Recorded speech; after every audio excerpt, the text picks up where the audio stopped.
Hello, hello, guys. We are, looks like everything's Hello. going live and going good. Looks like we have James. God, who's AH? I think it's Andy Hall. Is that Andy? Yeah, I believe so. Oh my God, Andy. I wasn't even expecting this. Well, good morning. Good morning to you too, morning sir. here, anyway. I don't know if it is there. Yeah, it's mid-afternoon, so it's all good. It's all good. And of course, Jim's here. We have Sean. We have, of course, Mike and Matt and another Mike, because he needs two. This is Chris, of course, from Take Back Space, and What Robert. is Duffy? What? Right. I got it. Remember this. Anyway, and next, of course, is Robert, and of course, our host there, Rick. Who's going to be doing a presentation for us today. How are y'all doing, gentlemen? Doing well. That's Great, good. thank you. Great. I'm hoping. Oh yeah, it's playing. I went to the other screen and it was like, oh yeah, it's playing. So that's totally awesome. Well, it's good to know. We have actually viewers watching right now. Some people actually want to get in on the conversation. Kronos had some suggestions already because we were going into the Sumerians and basically ancient Aratta. Robert, Rick, can you tell us what we're going to be seeing in a little bit? Sure. Just a little bit of muting needs to go on here. Sorry. Don't worry about it. I had to look into Aratta once I found this video out from Tim and Heather Lee Hooker. They piqued my interest big time. I was interested in history before I got into the electric universe.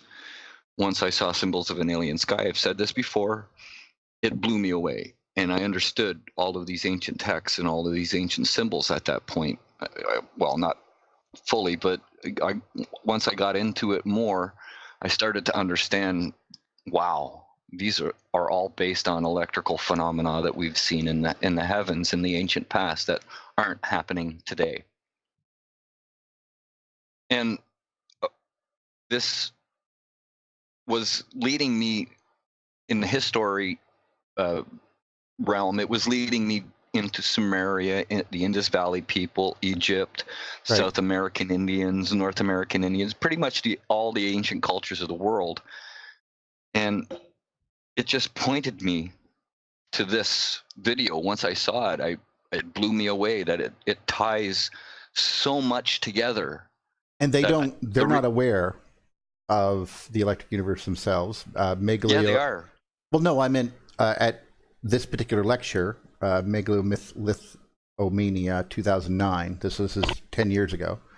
I'm assuming that they weren't referencing it then, but you say that they're into it now, or are aware of it now? No, during this talk, Heather Lee goes into Thunderbolt stuff. She talks about Z-pinches and auroras and supercharged aurora. Well, she doesn't mention supercharged auroras, but she talks about the plasma forms seen in the heavens. So we're talking about Squatter Man, right? So Well, that's why I yes, pointed this depending video on where out it's to at. everybody. It was like it's phenomenal. It's an absolutely phenomenal video. Sorry, go ahead. No, I'm just glad that we're going through it. Well, and I'm glad that Andy actually showed up, because this is something that me and Andy have talked about a few times. That archaeology lends itself now to an electrical perspective, if we can accept that they had different conditions that were important to them to solve. For example, thunderstorms that could kill a lot of things in an area. To the point where buildings would be blown down. You'd have to Well, I'll get into that when further on in the talk. But yeah, go ahead. Oh, I'm just mentioning that's good that Andy showed up, because we've talked about this at length several times. Now, I'm fascinated by the Sumerian, artwork and the Anunnaki and everything. And I see a lot of the Parat symbology of Parat instabilities. And so I'm really interested to hear what we're going to talk about today. All right. Well, let's line things up then. I'm amazed that I can start doing this live, so let's see what happens when I do. Woohoo! I love this stuff. I'm a little scared. This is my first ever talk.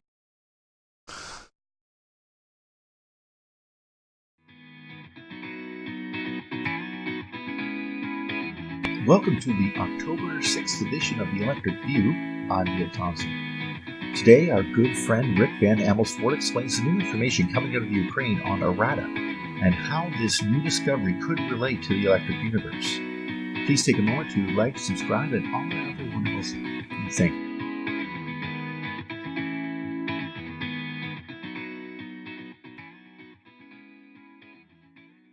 I say knowing what I know. They know you know we know you know. Oh, they know it all. Since 2006, they have everything. Well, they can hear you now. How about that? I know. Well, get to it, my friend. I have you all lined up. I got the. You can just tell me to jump to any time frame that you want in the video, and if you, I know that Kronos have posted some information that we might want to interject. So if you need that, I can grab that. So. Yeah, we'll pull it off of the Discord and at any time when I start getting into the talk about Heather Lee and she's mentioning the forms in the skies. Then yeah, pull it up then. So are you pulling from have, before the flood? Is that what this video is? This is, yes. Actually, the name before. of it's right at the bottom there. So. Right. I mean, I already had watched it, so I pulled it up from my stuff. But I think it's the same. It's before the flood. Who produced the definitely. videos, right? Yeah. No, before the flood, it's no, it's not produced that. It was Megalithic Mania who produced it. Okay. Yeah, they've uploaded it and put it back out on their page. That's how I was introduced to those videos, was through before the flood. Oh, okay, I got you. Anyways, this talk is about ancient Hirata, the birthplace of the Sumerian people. The dating may be off, but it's dated to 22,000 BC, which is 24,000 years ago. And where is it? It's in the Ukraine, which is unexpected once you hear all of the information that I'm about to talk about. Right now you can see Tim Hooker talking about the separations of heaven, earth, and the netherworld, and this is how they did their. I had to pause at this picture, so it was. Yeah, that's the polar configuration.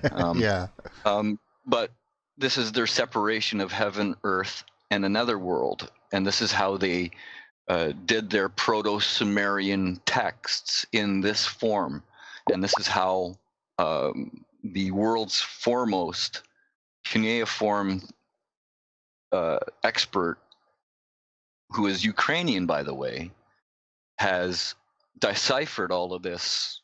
Oh, Ramon would love this part right here. In the grottos, yeah, he would. Like stuff like this is in the grottos, and we can see how many polar configuration symbols do you guys pick out here? I mean, come on. Oh, crazy. Anyways. Where's the Ukraine? It's just above the Sea of Azov and the Black Sea, between Poland and Russia. It's the Alaska of Russia. No, not really. It's a lot more temperate than that, but still, I understand. Right. The breadbasket that it's now, and apparently, if it wasn't, it would have been. A lot of the cultures, apparently from the Mediterranean, do mention that they came from up north when crap got real. Mm-hmm. Yeah, they had to move south when the polar configuration disconnected and everything came down. The heavens opened up, right? Well, crap got real. Exactly. I don't want to dwell. Please go on. Anyways, there's a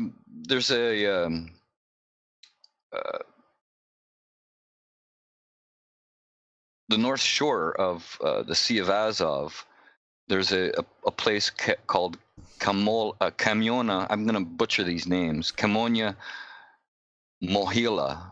You're and Canadian. it's Butcher away. Ukrainians. It's Ukrainians Stonehenge. Oh. It's 4 times the width and twice the height of Stonehenge. And yet, And this is the first time I'm hearing about it. Well, I mean, this is the reason why nobody's heard of this, because this stuff has not been translated into English. Tim and Lee Hooker apparently were trying to do it, and I don't know if they've stopped or what's going on. Earlier, we were talking about something similar to this, about the, I think it's called the Oralinda, from Edo Cal was really into it for a while. Well, I'm not saying into it. It's basically a Dutch history book that was spared the Christian Reformation type thing. Oh, okay. And of course, once translated, was saying incredible things that, of course, seem to confirm the same thing that I'm seeing here. Oh, very interesting. I'd never heard of that. Well, you have to go watch the show about a year ago. Going on about Kamiona Mohila, it's the world's oldest sanctuary observatory. It's also called the Stone Library because of all of the Neolithic texts that are contained, like these ones here. He's talking about the size of some of these texts are the size of a Fiat on the side of a wall inside this. So about Stonehenge a quarter area. or half a car. Like I'm just kidding. a full, Go on. like 7. Maybe it's a like Fiat. a tapestry. I mean, like even bigger than a car, like a tapestry. Okay. Like 7 meters long. oh, you mean okay, got you now. Like big. Like this covers a whole wall kind of thing. This is one of these inscriptions that you'd come into with a torch, and then you're exploring Skyrim, and it goes, "This is the Dragon Wall, which tells the story of our people," type of thing. The area in the observatory is called Shunan. And the people in the area, they called their land Aratta. Okay. And it's the world's first civilization. It's the first group of city-states, and they all believed in the same spirituality. I believe that they spread this spirituality more so in the Indus Valley in China. But portions of it went down into Sumer and Egypt and as far as east as Ireland. You make me reevaluate my chronologies, on. Because suddenly I'm going back in time here and going, 22,000, okay, they would live like underneath that thing for thousands of years. What would a society be like? And then, of course, the flood. And those who remembered, right. Yeah. This is very deep. We're going deeper. Well, I didn't even hear about, I've heard rumors about, someone goes, oh, yes, these caves are 20,000 years old. And I'm like, oh, okay. But there's no evidence besides, animal droppings that, what was there, right? And this is obviously something, obviously not well known in the West, clearly, so. No, definitely not.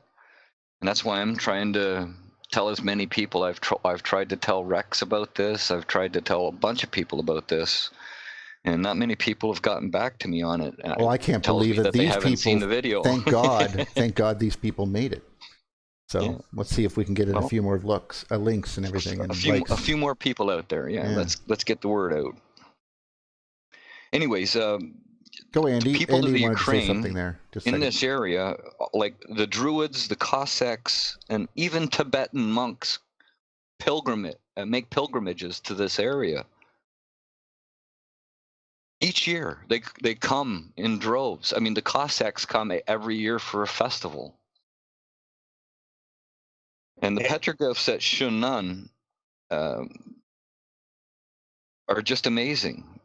They mention the Anunnaki gods. They mention Lord Vishnu and Indra. I mean, it's just amazing. So, okay, are these direct or these are inferred, like Jupiter slash? They've been translated, and they're like, we see Vishnu's staff represented in mounds on the ground. We see Indra's club, and I'm going to get into that a little bit later. Hey, Rick, are there hieroglyphics that can be read and interpreted, or is it all symbology that just ties to the Sumerian? It's what I can't remember the cuneiform, the specialist in cuneiform that was there and translated the text, but he calls it Proto-Sumerian text based on what he knows about the way they structured their living and the way they. I don't know how he approached it, but he apparently figured out what they're talking about, and Tim goes into descriptions of the translations that in this video. Well, it's good to be concerned about that, because we don't want to run into Stitchin-like translations, if you know what I mean. Like, that's a concern. People can find this. Yeah, people can find this video on the Megalithic Mania UK site. Oh, it's right at the bottom. They can't miss it. I mean, they can type it in. Got the link, and I linked it in there too. Yeah. Rick, I mean, I'm letting them know we're stealing it straight up from them.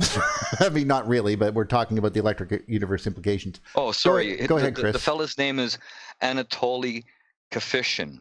He is the world's foremost expert in cuneiform texts, and he's been to this site and he's translated it.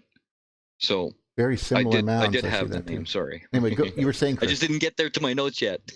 Okay. No, I'm just observing the chat, and I want to suggest, if you want, Rick, just to read off the titles of those images, because the resolution is so low and people are seeing it on their phones and they can't read any of this text. I see it on my desktop and I can barely read it. So, this is just a video that's playing. He's just letting it play through. Yeah, this is. Oh, sure. I just mean, if you can. Somebody was asking the name of the original site, the henge that you were talking about. This the is world's finest henge. What they're currently seeing now is a stone mound, or a mound that was in I think it was in Etruscan Italy. The Etruscan people come from this area. Also, these same mounds or cairns are found in Ireland, but they're younger than the ones that are found in the Ukraine. The ones in the Ukraine have all the dirt melted away because they're 20,000 years old, as compared to the ones in Ireland, which are 1,500 years old, or 2,000 to 3,000 years old, maybe. Also, in the description of the actual video, you guys can find a link straight to this video that we're watching. So if you need to zoom in or blow it up or anything like that. So, I'm sorry, it is only a 480p recording, so it's not high def or anything. But again, we're discussing what we're discussing is about it. So yeah. Yeah, I was just getting to how the petroglyphs are structured. They're structured. They use the same separation as we saw earlier in heaven, earth, and the underworld, the death realm. They just separate their Proto-Sumerian texts in that same format, and that's how it was figured out, apparently. In all of these images in these grottos, I see a ton of polar configuration images. I mean, it's undeniable that we've seen a Squatterman 2 or 3 times already. Yeah, and I mean, not stylized. I mean, it looks like witness testimony, as it were. Well, yeah, I mean, again, the gods mentioned in the grottos on the walls are early Sumerian gods, the ones before Marduk and Babylon and Sumeria, the earliest ones, like what's his name? oh geez, I can't remember. But Inanna is there, Enlil, Anu. Sorry, what? Enlil and Enki. Enki's not mentioned, I don't think, but Enlil is, and Anu is, and Inanna is, and Gumal I can't remember. I'm butchering that one for sure. Oh, someone there is like hearing us and going, "Oh my God, they're mispronouncing every single syllable." Nergal? I know, right? Nurgle, yes. No, not Nurgle. It's G. Oh, it's in this video here. Go watch it. Anyway, no. Anyways, you had some Indra places that you and- wanted us to jump to. I can always jump to those to refer to No, what I don't. we're talking. No, don't worry about it. Don't worry. okay. I didn't take timestamps down. Oh, okay. Anyways, we're talking about Indra and Vishnu and a couple of other Well, and they're completely different religions, in case anyone, Indian gods as well. Yeah. And it's a totally different religion. It's the Indus Valley people's religion, the people of India and ancient Pakistan. These people all venerated the same gods as were here at 22,000 BC, 24,000 years ago. This is the first ever mention of Vishnu, Now, main god. Michael of the- Cremo of is the going to be Indus sitting people. going, "Hey, can we talk to you?" Because he would like totally back this up. The first ever mention, and nobody in the West knows about this. It is mind-boggling. Hey, Rick. Go ahead. Yeah. You mentioned 22,000 years. Can you? How do they date that? Do you know? How is it dated to 22,000 years BC? Is it a record, or are these structures dated? Is there a carbon dating, or is there something? What's their method of dating it? Oh, sorry, I was muted. I'm talking here. We're like, It was why are you answering, buddy? Come on. A lot of it's been radiocarbon dated, and a lot of it's been dated because of layering, right? The two main ways that we get our dates from archaeology is through levels and through carbon dating. I've got an answer for that. Oh, go ahead, James. You can. There's three reversals. And the furthest one out of the three, or there actually is four. The fourth one is 60,000 years ago, and that's, as far as I can tell, that's when Saturn came in. And it came close enough to the heliosphere, and it caused a reversal, so that the Earth that was pointed north to Saturn switched to the sun. Well, Greg just put out a video hypothesizing from, what's her name? I can't remember her name. She's mentioning that Uranus was our father in the beginning, and then Saturn came in and bumped Uranus out, and we aligned in the polar configuration with Saturn for a very long time, and then Jupiter. 100 years from now, people who are actually totally versed in this are going to go and while watching this and going, "Can you believe these idiots? What they thought?" Sorry. It just reminds me of things that what, they didn't know this? Yeah, I know. It's like it's so obvious, Well, you put the link out a long time ago, and I watched it, so I was interested at the end there. He put a time stamp on it at the end there, 46,000 years. Oh. And the reason that makes importance because it gives you a before and after the deluge kind of thing. Right. Yeah. And so, and this, I didn't want to mention it until the end here in my notes, but I surmise when I think Raymond mentioned that the moon came across from the northeast down, or sort of northwest down to the southwest, and devastated Europe.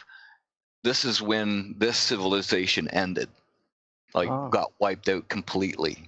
Because it tugged on Greenland and pulled Greenland a good distance down, and boom, you got major devastation. And the Greeks took over from there, the Egyptians, the Sumerians, the Indus Valley people, and the Aratan people were forgotten. But no. Except for the people from Bharata. Okay. No, which is in, I can't remember, but these people remembered their name and they called themselves Bharatan people. Yeah, well, that makes a lot of sense. Because that's exactly what's going to happen when you get hit by lightning. But if I'm reading you correctly, the implications of this. That's hilarious. Thank you. but the implications. I mean, by the way, that's where the great honker comes into. I like that sound because that's also a quack, a whack sound. I think that was probably the connection when it first connected. But anyway, the question becomes, or the implication that you're saying is that India, with its 22,000 gods or whatever, and the history that you're describing, is directly related to Sumer. I mean, they are, and it's almost like cousins. They're cousins. Yeah, and they, if a lot of people were obviously trying to go to the north, where this beautiful, wonderful. So are the Greeks. So are the Italians. No. I understand that. I understand that. But what I meant was, if you're going to further north, where these cultures were. Let's not forget the Chinese. Sorry.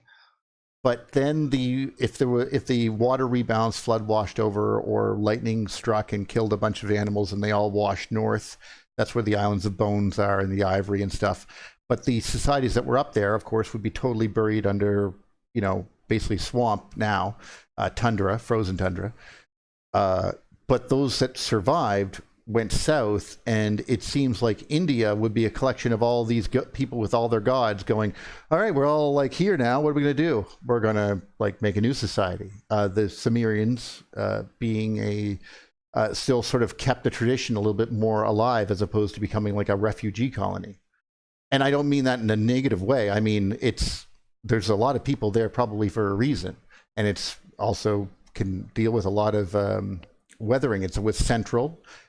People from all over the north would be fleeing, going south, because, I mean, the north would just be devastation. I mean, the sheer amount of dead bodies alone would make everything poisoned. We're talking possibly hundreds of millions of people died that day, maybe even billions, depending on how populated the globe was. Technologically advanced societies, I use with air quotes, which were using this technology of the time, would be no technology. It would just be like as if our power grid failed.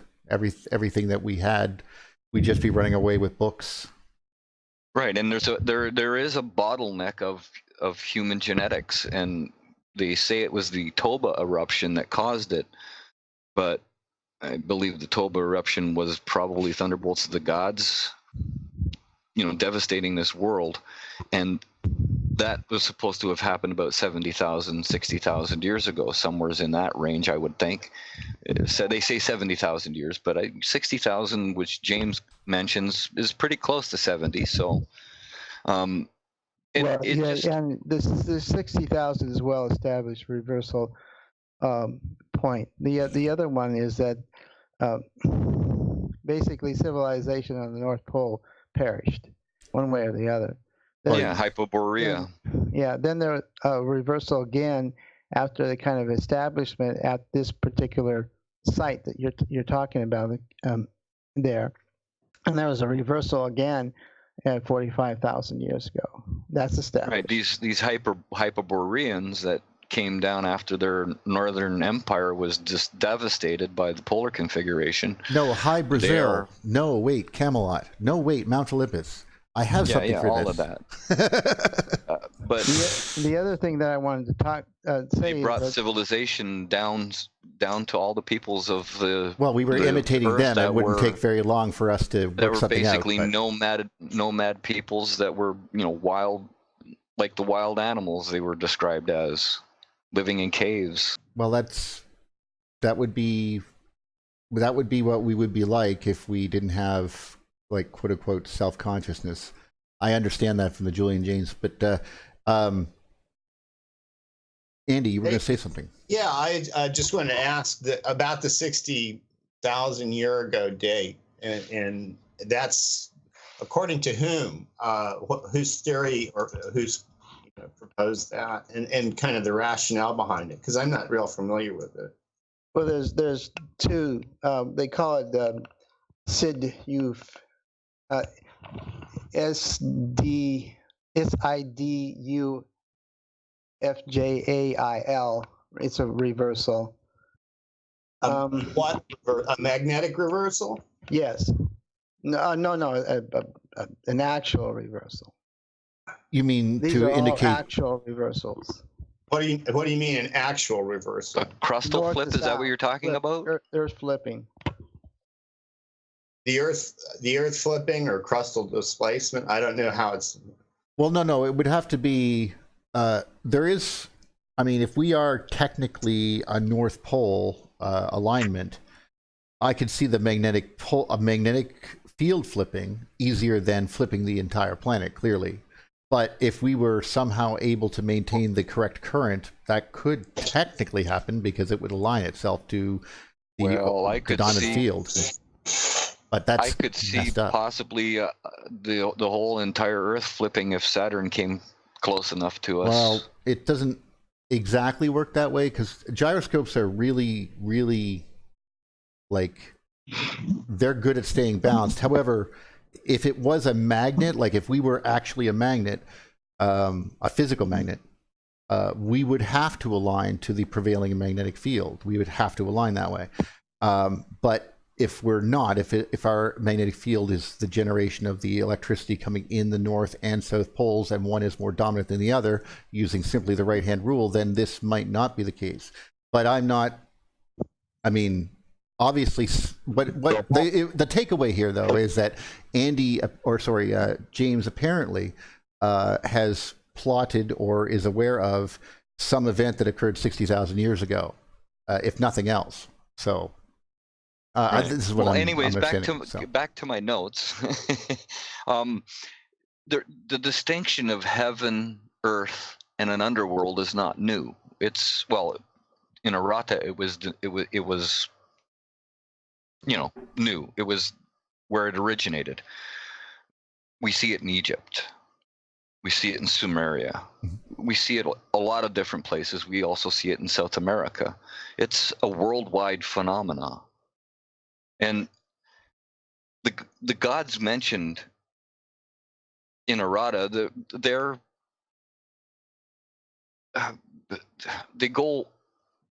they span a very large area, and it's because of these migrations that they took and these priestly expeditions that they put out that would teach these people civilization, become kings and priests in that area. And revered people like Buddha, he was known to have blue eyes. Well, these people from Aratta, they were blonde hair, blue eyes. They were the first Aryans.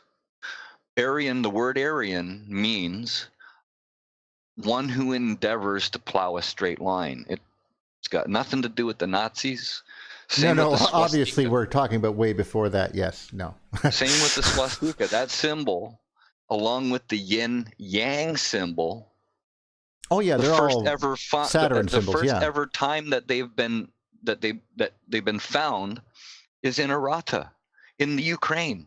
The first ever mention of the swastika, and this is the oldest civilization. Remember, folks, this is very, very old. So the word Arya is actually a Sanskrit word. Aratta. No. The original word is Arya, and it's a Sanskrit word. It actually means noble. Aryan. Okay. The definition is noble. Yeah, Arya was the way of being Aryan, and in fact, the authoritative Sanskrit lexicon, about 450 AD, that it says the famous Amaroscoa give the following definition: Malakula Kalayira Sabya Saja. I can't do that, but and Arya is one who hails from the noble family of gentle behavior and demeanor, good demeanor, good-natured, and of righteous conduct. The great epic of Rayanana has a singularly eloquent expression describing Rama as Arya who worked for the equality of all and was dear to everyone. So this was a way of being, and it was Yeah, inclusive. I like It was that. Right, It's and like it's I a Buddha believe thing, I literally. believe that and is it was that, inclusive of many cultures, and the way of being rose and became a universal truth, and then that way of being that talks later in these ancient texts about how they were also they fell. A very similar story to what we see in the Atlanteans, and this Well, it's probably idea the that there's same this one. Yeah. the idea of this single well, they culture that did comes in and influences and then leaves is or is wiped absolute, out. yeah, or was wiped out, is common in all over the world, and we're seeing the same thing in this area as well. And the remnants of which came and taught the rest of the world. Right. You're looking at the cosmic egg with Right. Indra's club on the top and Vishnu's staff on the bottom. It's Yeah. Can I make a comment, guys? Sure. Go ahead. Going to the polar reversal, Veritasium released an amazing video just recently, I think earlier today, possibly. But it's about objects and when you flip them in space and how they have that extra axial rotation. They'll be going you'll expect them to go in a certain direction. I forget the name of the law or what they're talking about. The name of it is, but it's a great depiction, and they were talking about how this can happen with Earth and how the Earth literally can flip itself, and how there's planet there. I've how there's seen that stuff. exoplanets. There's a bunch of exoplanets out there, and how a lot of them do this, and anyway, That would mean that they're not symmetrical then. Are you guys familiar with back to the information? One thing, I'm sorry. Go ahead. Regarding what I'm sorry to interrupt, but one of the things that in my studies for this meeting today, one of the things that I fell upon was Russian experiments in space that they used a wing nut and they would spin it and they found that it changed direction. It would flip. Yeah. Yeah, because that's the inertia has to be conserved. Yeah. Right. Well, we're not taking into account that we had a great big huge counterweight on the top of the pole, exactly. on the northern and the pole. counterweight is crucial. So, that's the point. Yes. Good job. So that is correct. Anyhow, back to the Aratta discussion. Hey, there's an island. An island just north of Shunan, and it's this is in the Ukraine. Ortitsia Island, and it's on the Dnipro River. And the Cossacks hold their annual they hold their annual festival there, and all the Slavic peoples gather there, and they fake battle it out, with these shows of strength and stuff. I assume this is where we saw the picture of Putin without the shirt on. I'm sure they get all drunk But yeah, this is Vishnu, Vishnu's footprint that we're looking at right now. This is Pegasus, the smoke, taking the soul to the heavens, or a bird, whichever. Notice where it's aligned, and it's a half circle down here. And we see three burials, things that come in three all the time, which is, I think, the original trinity of planets, Venus, Mars, and Saturn. But on this island, there's a stone circle there, and it's dated at 5,000 to 8,000 years ago, but I think it's a lot older than that. And it's a calendar, and the Tibetan monks make pilgrimages to this very place, and this is where they say that they originate from. Now, I just picture a whole whack of Tibetan monks going through Russia. It's just funny. And not only that, they have records to show that they come from the Ukraine. And why this is not known is just mind-boggling to me. Well, there's a lot of things that really are not known. There's number one, we don't even look up north we think that everything came from Africa, right? So we stopped looking up north, but everything above in around Siberia and everything around northern Canada and Alaska, that whole ring all the way up there, including the Nordic countries. That's not. I mean, I'm just saying that's where we would be. Yeah. We would go closer to this beautiful thing we want to get near to. Not only that, listen to this. These are the first people to use the Vesica Pisces and the golden ratio. This is the first place ever that this has been found. If the dates are correct, wow. Then this is the first ever use of those. Go ahead. Hey, the pictures you were showing a minute ago, the stone circles. I'm actually showing them. I can back it up. Yeah. Do you know the orientation of them? They're a lot like the stone circles that are found elsewhere, like in North Africa, for instance. I was thinking about that.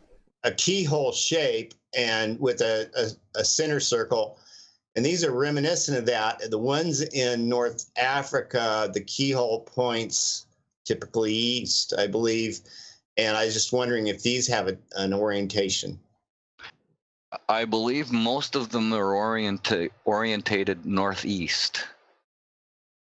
I'm not 100% sure on that, but the one you're looking at right now is oriented northeast, so that it looks at the rising sun. Which end points to the northeast?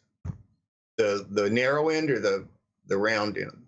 The egg, the top of the egg points to the northeast. Gotcha. Okay.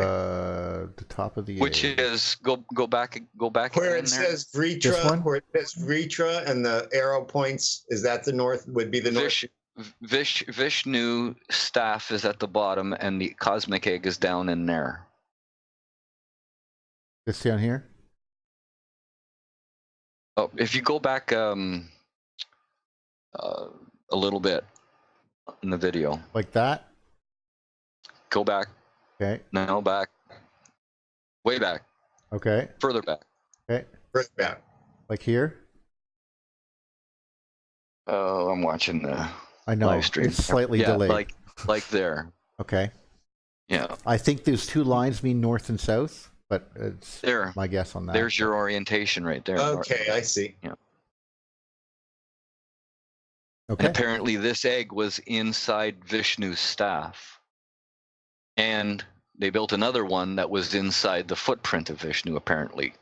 Well, it's like they were trying to say, okay, this is holy, and then now over here something's different happening. See, it's really hard to judge whether or not they've gone through time or did you go through space.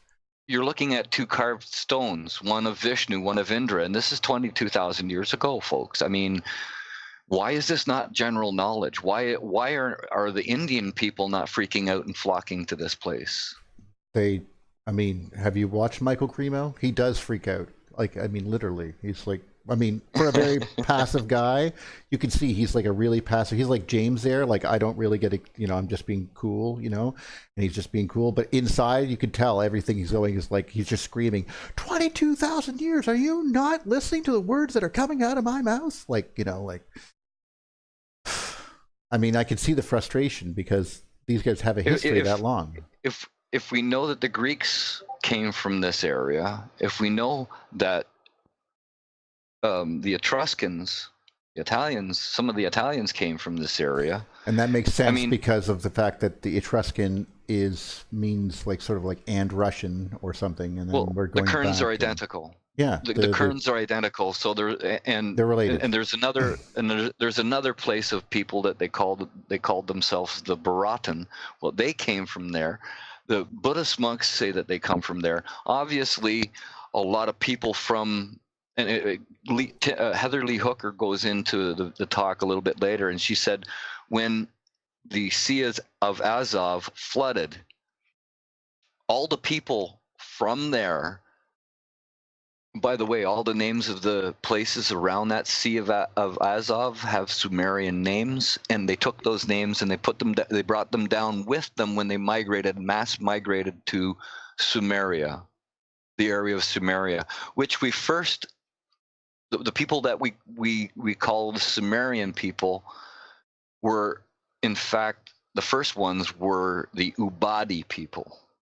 They called themselves the Ubadi, or well, we call them the Ubadi, but they're all Sumerian because they come from this Sea of Azov that has Sumerian names before the names are found in Sumeria. Right? So it all ties back to this place in the Ukraine, the central place that everything spread out from, probably after a devastating event that wiped out the civilization that was there before that. There was probably many civilizations. We have to look at the Bosnian pyramids that are dated at 32,000 to 36,000 years ago.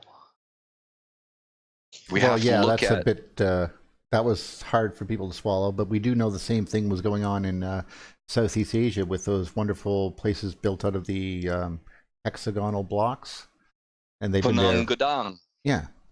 Yeah, that's dated at 26,000 years ago. Well, I mean, you don't come out of the woods and start building things unless something's really making an impression on you. You know what I mean? Sam Osmanovich, Dr. Sam Osmanovich, that's doing the Bosnian dig, he mentions that the valley, since time immemorial in Bosnia, has been called the Valley of Egypt. And if these pyramids are 34,000 years old, the ones in Egypt have to be older. I'm guessing around 45 to 60,000 years old. That's what I think, and I've thought that for quite a while. So you said 60,000. 60,000 to 45,000 years old. These pyramids, some of these pyramids are in Egypt. This is where it gets into that, what's the gentleman's name? It's hard to imagine that we could remember something that long, because, I mean, we seem to think that we can't remember, like, even 5,000 years. That everything before that was just cavemen. And this is my theory. I'm not, from information that I've gathered through the years in my brain, I've put together a bunch of pieces, and I think civilization on Earth has been wiped out many times. And I don't think it's super old like a lot of people think. I think it may be the human brain works so well that we can get civilized and high technology very quickly. Probably and it not. Gets wiped out. But no, but it's clear that they did have something. But I mean, I think about Mariel build reps and obviously Jim's work, and you're trying to figure out, the planet itself seems to have changed and shifted, its position on its axis at least. Of course, James implies that it has actually flipped, so we have that idea. There's obviously the magnetic flips that I don't think anyone would deny that are probably possible. Are you familiar with fairy rings? Oh, yes. Well, there's lots mushrooms. Of them in that area, and they use them for. They say that there are highly energized areas of the planet where they went to perform connections to the consciousness. They called one of the fellows that's working there, a physicist, calls the areas in the high energy areas inertian fields. These high energy areas allowed them to connect to the consciousness, as these dolomens with the big circles in them are found in this area and in Russia. It would not surprise me. This gets interesting. This is a widespread area that these dolomens are found. Well, this is we were talking about apparently they would have they would have a quartz plug in them, and when they lit up, apparently they would know that the energy in the area was good to connect to the ethereal, and they would use drugs. I mean, they found cannabis on the site. They found other drugs on the site as well, in these towns, and it wasn't. Psilocybin played a big part in their ritual. Listen to this now. This wasn't just individuals smoking. Everybody in the town smoked the marijuana or ingested the marijuana or did something with the marijuana. We've all been to a good bender. I understand. I mean, they danced for days when they were eating ergot in the Middle Ages. So we're not denying any of that. And obviously Pompeii, Rome, and all that stuff is probably just the den of inequity that we all thought it was. But however, what I meant is that... And I think that these fairy rings are where electrical discharges came down, opened up the ground a little bit, made some molten lava come out, or didn't make some molten lava, but made an electrical connection. And the energies that they're talking about, these inertian fields, are created when magma chambers reach up into the surface area or close to the surface and bring the difference in charge between the surface and the magma layer up close to the surface. And this might be these earthly energies that are not ley lines, but other areas on the globe that energize sometimes because of maybe a little bit of extra pressure of magma in that area at certain times of the year, or because of the orbit or something like that. I'm guessing. Actually, I'm guessing this pretty much is what I'm guessing. So you have a sphere that has a magnetic field. It will pinch down with a strong aurora on the north and south. And you're going to build your stuff right near there, because what you want is the connection, which is what you're talking about. But this connection doesn't always happen in the same spot. It's going to happen in areas where it concentrates, and it concentrates because that's where current can flow easiest. Capacitance is built up between mountain ranges and stuff like that. We're talking things that are not really intrinsic to the nature of the human brain. Like it's not something you could just know, because electricity doesn't work that way. But if it's mega amps, well, it's gonna this stuff has to leave the ground. And you're right about the magma. They talk about in Iceland, for example. They talk about we find diamonds in these tubes in our north in Canada. Of course, those are pipes. created by thunderbolts. With the kimberlite pipes are also in South America. Of course, they're also in Australia, where they say the snake jumped from 150 miles away. I think Andy is freaking out right now. He must explain our snakes issues. Go ahead, Andy. Go ahead with the snakes. I know the snakes too. Well, the snakes are surface conductive, right? Faulting from beneath the ground across the continental plates, and it's basically just a short circuit. So, and it follows a surface conductive path, and that goes back to all of the. If you look at all of the mythology, like Quetzalcoatl, Viracocha, ring currents can do the same thing, like we see on the sun, a ring current, right? So the Aborigines say that it jumped out of the ground, the snake flew 150 miles in the air and came back down into the ground. That doesn't sound like a surface current. That sounds like a arc, that's like a ring current to me. Yeah, well, the surface current's going to travel. It can travel on the ground or through the air above the ground or in the ground. It depends on what the conductive path is. Yes. And that's the point I wanted to make. It's, for one thing, it's not just magma rising that is a hot spot. It's also where water is. Water or damp dirt is best. Yeah, I think. Compared to just straight water, but yeah.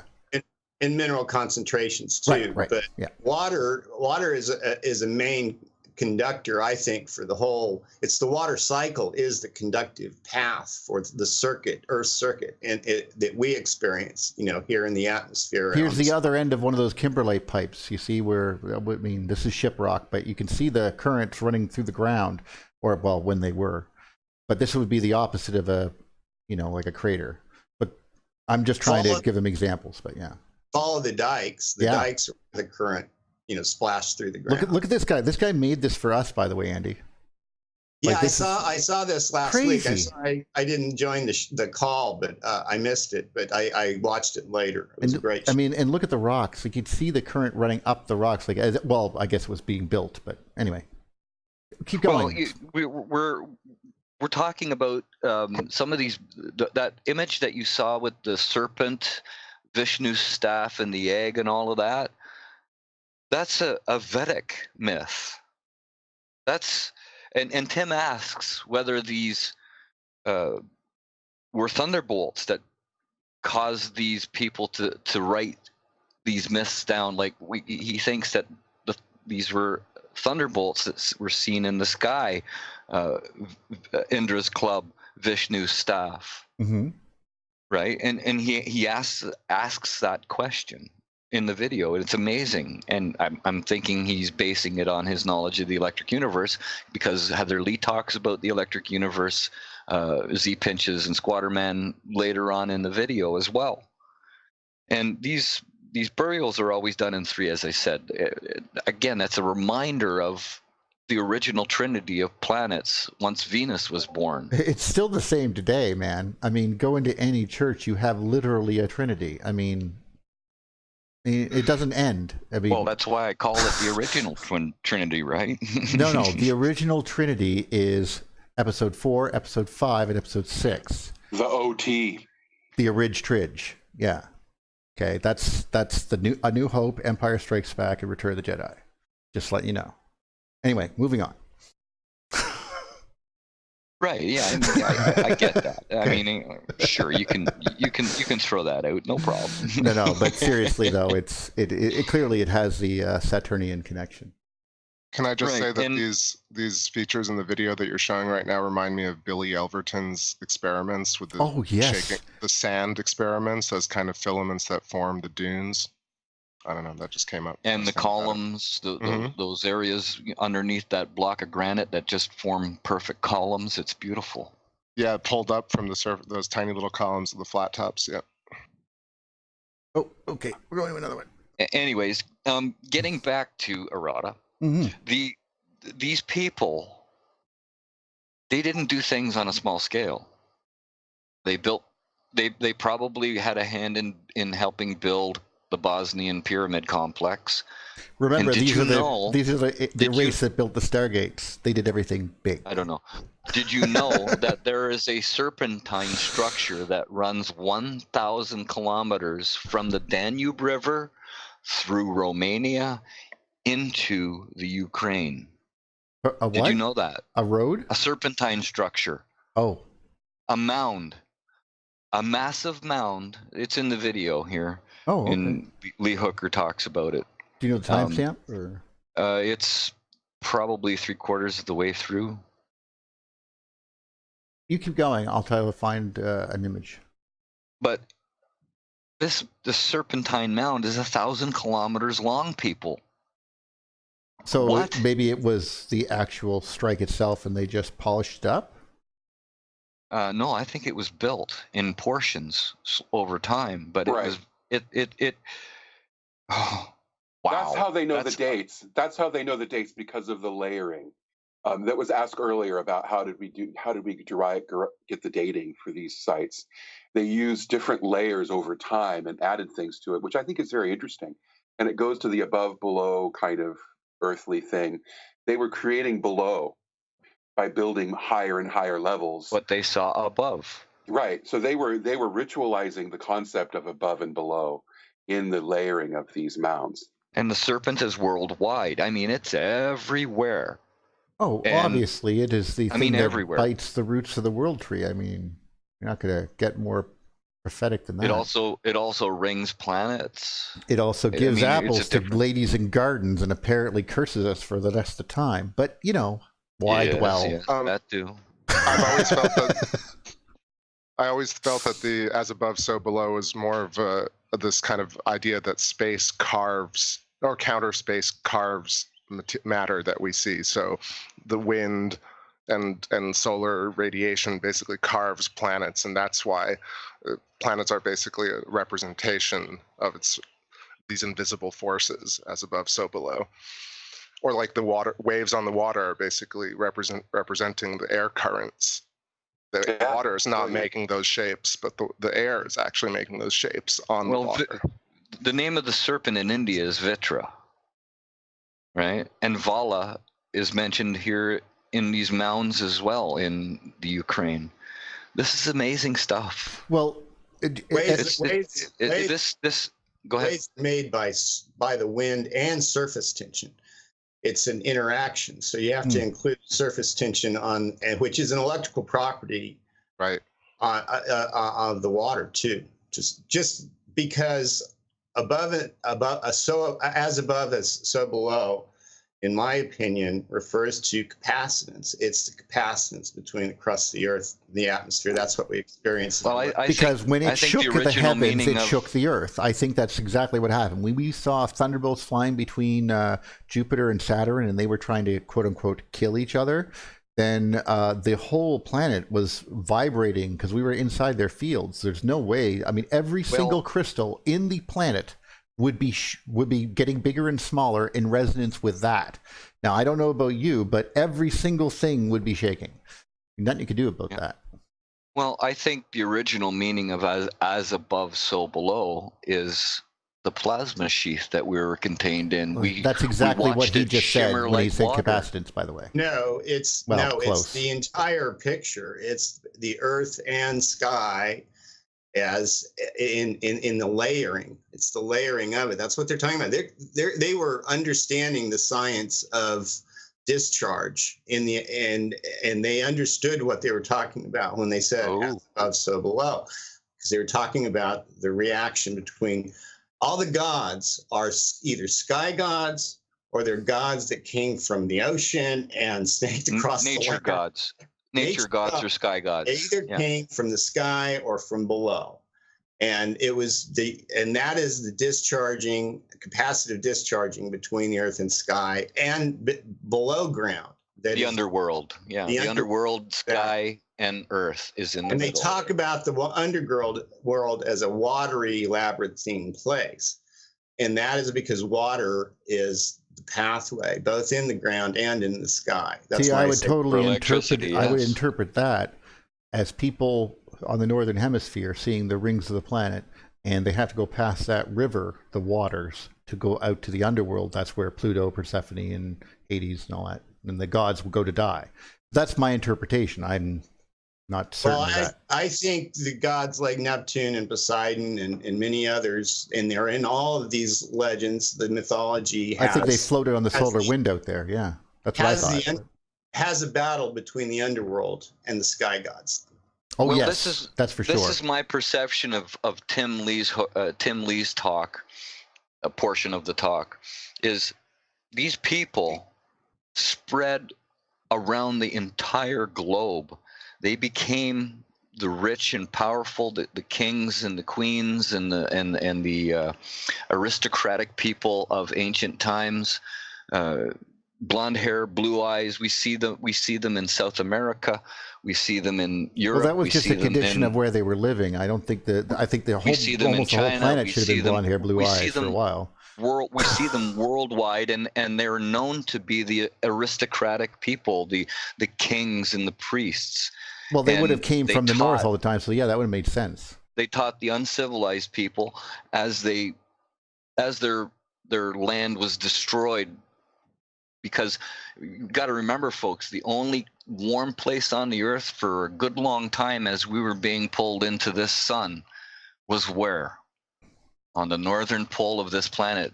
Saturn gives off 2.5 times as much heat as it receives.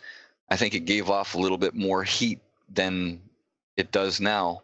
that when whole he was tower being would have been pulled giving in. off stuff. There would have been a ring current right around the whole Well, planet that there- would have been warming us up, like.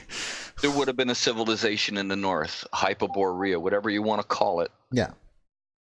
And that's not And even those people including had to the moisture had to and all move- the water, the fresh water coming from the skies. Right, and once it was destroyed, those people had to move down, and they gave us cave-dwelling peoples of the earth civilization. They taught us cities. They taught us lavatories. They taught us tiling. They taught us everything. But that everything that could just be everything though, that they say that it originates in ancient Sumeria doesn't. It comes from Aratta. Everything comes from Aratta. So now I have to basically I have to go from Babylon to Sumer to Aratta. That's my pathways. And the proof that these people lived 12,900 years plus before the big one is because in these grottos, there's images of mammoths carved on the walls. And people call them bulls. No, I'm sorry. They're obviously woolly mammoths. Well, woolly mammoths existed all the way up until Cleopatra's day. Right, and they're carved into the grottos. Well, there's one depiction of a woolly mammoth there, and that is definitely older than 12,900 years. I keep thinking about why it had hair on it, because if it didn't need to, because we always think it had to be cold, but it wasn't cold. It was like a bear. Bears don't need to be in the warm, or a dog. Yeah, hair insulates from heat as well as cold. But what electrical should know. properties would it, what electrical properties does it have, though? Does it create a sort of a capacitance layer around you? Those type of things. These are things that I'm now thinking about. Just to add here, cats fur, that was used in schools because of the electrical properties of it. Yeah, and and I remember going out to school when we were younger. We had to go catch 30 cats and skin them, and it was. I'm just kidding, by the way. Well, but I know what you mean about the getting cat into skin. the spiritual side of this talk that Heather Lee gives. She starts off talking about Picasso and how in France, I think it was, Picasso saw an exhibition of the Trypillian people. They're the later version of these people that came after Aratta. They think it's around 6,000 years old, the Trypillians or so, thereabouts. And he was so inspired that it affected all his later work. He changed his style after he saw this stuff. And these people were peaceful. There's no evidence of war until later on at the end of the civilization. There's male and female equality. Male priests, female priests, everybody got together and did the thing that needed to be done. The word Aratta means country lit up by the sun, literally. This seems to play very nicely, by the way, with the Tartar Empire. Exactly. And the sun and Saturn was central to these people. Heather Lee says. Saturn was central to these people. So they were trying to get closer to symbology. It. Yeah. If you go too close, however, you probably. There's stories of people who go to Greenland and tried to survive there to be as close as they possibly could. But it must have been a bad day. Yeah. She later says 70% of the world's symbology, and the world people. The world's symbology comes from Aratta. Symbology. Symbological stuff. You know what I'm talking about. But 70%, that's a huge number, people. That's massive. That's got to tell you something. And if they didn't war, they were peaceful and they spread their civilization through civilizing other people that weren't civilized. So that's how they could do it. That couldn't be done today because we all consider ourselves civilized. Even, if you're in Africa, you're part of a civilization there, right? Sorry, I'm totally William Defoeing right now. Please go on. The Aratta people formed what is known as the Aryan tribes. The Aryan word means one who endeavors to plow a straight line. That's the straight line idea meaning actually hit me with the New Earth thing as well, because they did. She noticed these lines that are traveling around the world that are very, literally straight, and they're not modern. I find that to be fascinating. Yeah. Well, like I said, the Aratas people, they didn't conquer. They regulated and guided people through expeditions of priestly expeditions and mass migrations on the whole, small ones and I think we might want to also I think we might also have to stress that they considered them priests when they showed up. But what would they consider us? Lot, I was going to say, what would happen if all of us right here in this group were suddenly, trying to help the world after a big disaster? I mean, here's a mechanical engineer and electrical engineer, and here's some people who could tell you about history. Right, they would seem like priests, but in actuality, I'm just trying to teach you how to resided make a over battery. Cities that were concentric circles. Now that is interesting. We're talking about the what we're looking at, the concentric circles right now. I know that. And they also built cities in Vishnu's footprint as well. 1,000 square kilometers, or large cities, 15,000 people. These are city states, groups of cities that think alike and believe in the same gods and are spreading out like wildfire. I think we also have to stress, by the way, they weren't European continent and they Asian weren't the continent. same. They weren't worshiping the same gods. They had no choice. That's really hard for us to understand because we've been told to believe in invisible things that we can't really understand in some weird esoteric way. But these guys were going and just pointing their finger, Yeah, well, they were worshiping the planet gods. Let's put it that way. Can I suggest something really tangential? Or look at Chris. He worships the moon. Go ahead, Mr. Moon. All right. Dr. Moon. Dr. Moon. New song. What I was going to say is leadership an electrical phenomenon? No, leadership, I think, is a result of these people that have more information in their brains and could guide these other people that didn't have civilization. So why is it always like 95? Drew them into the cities.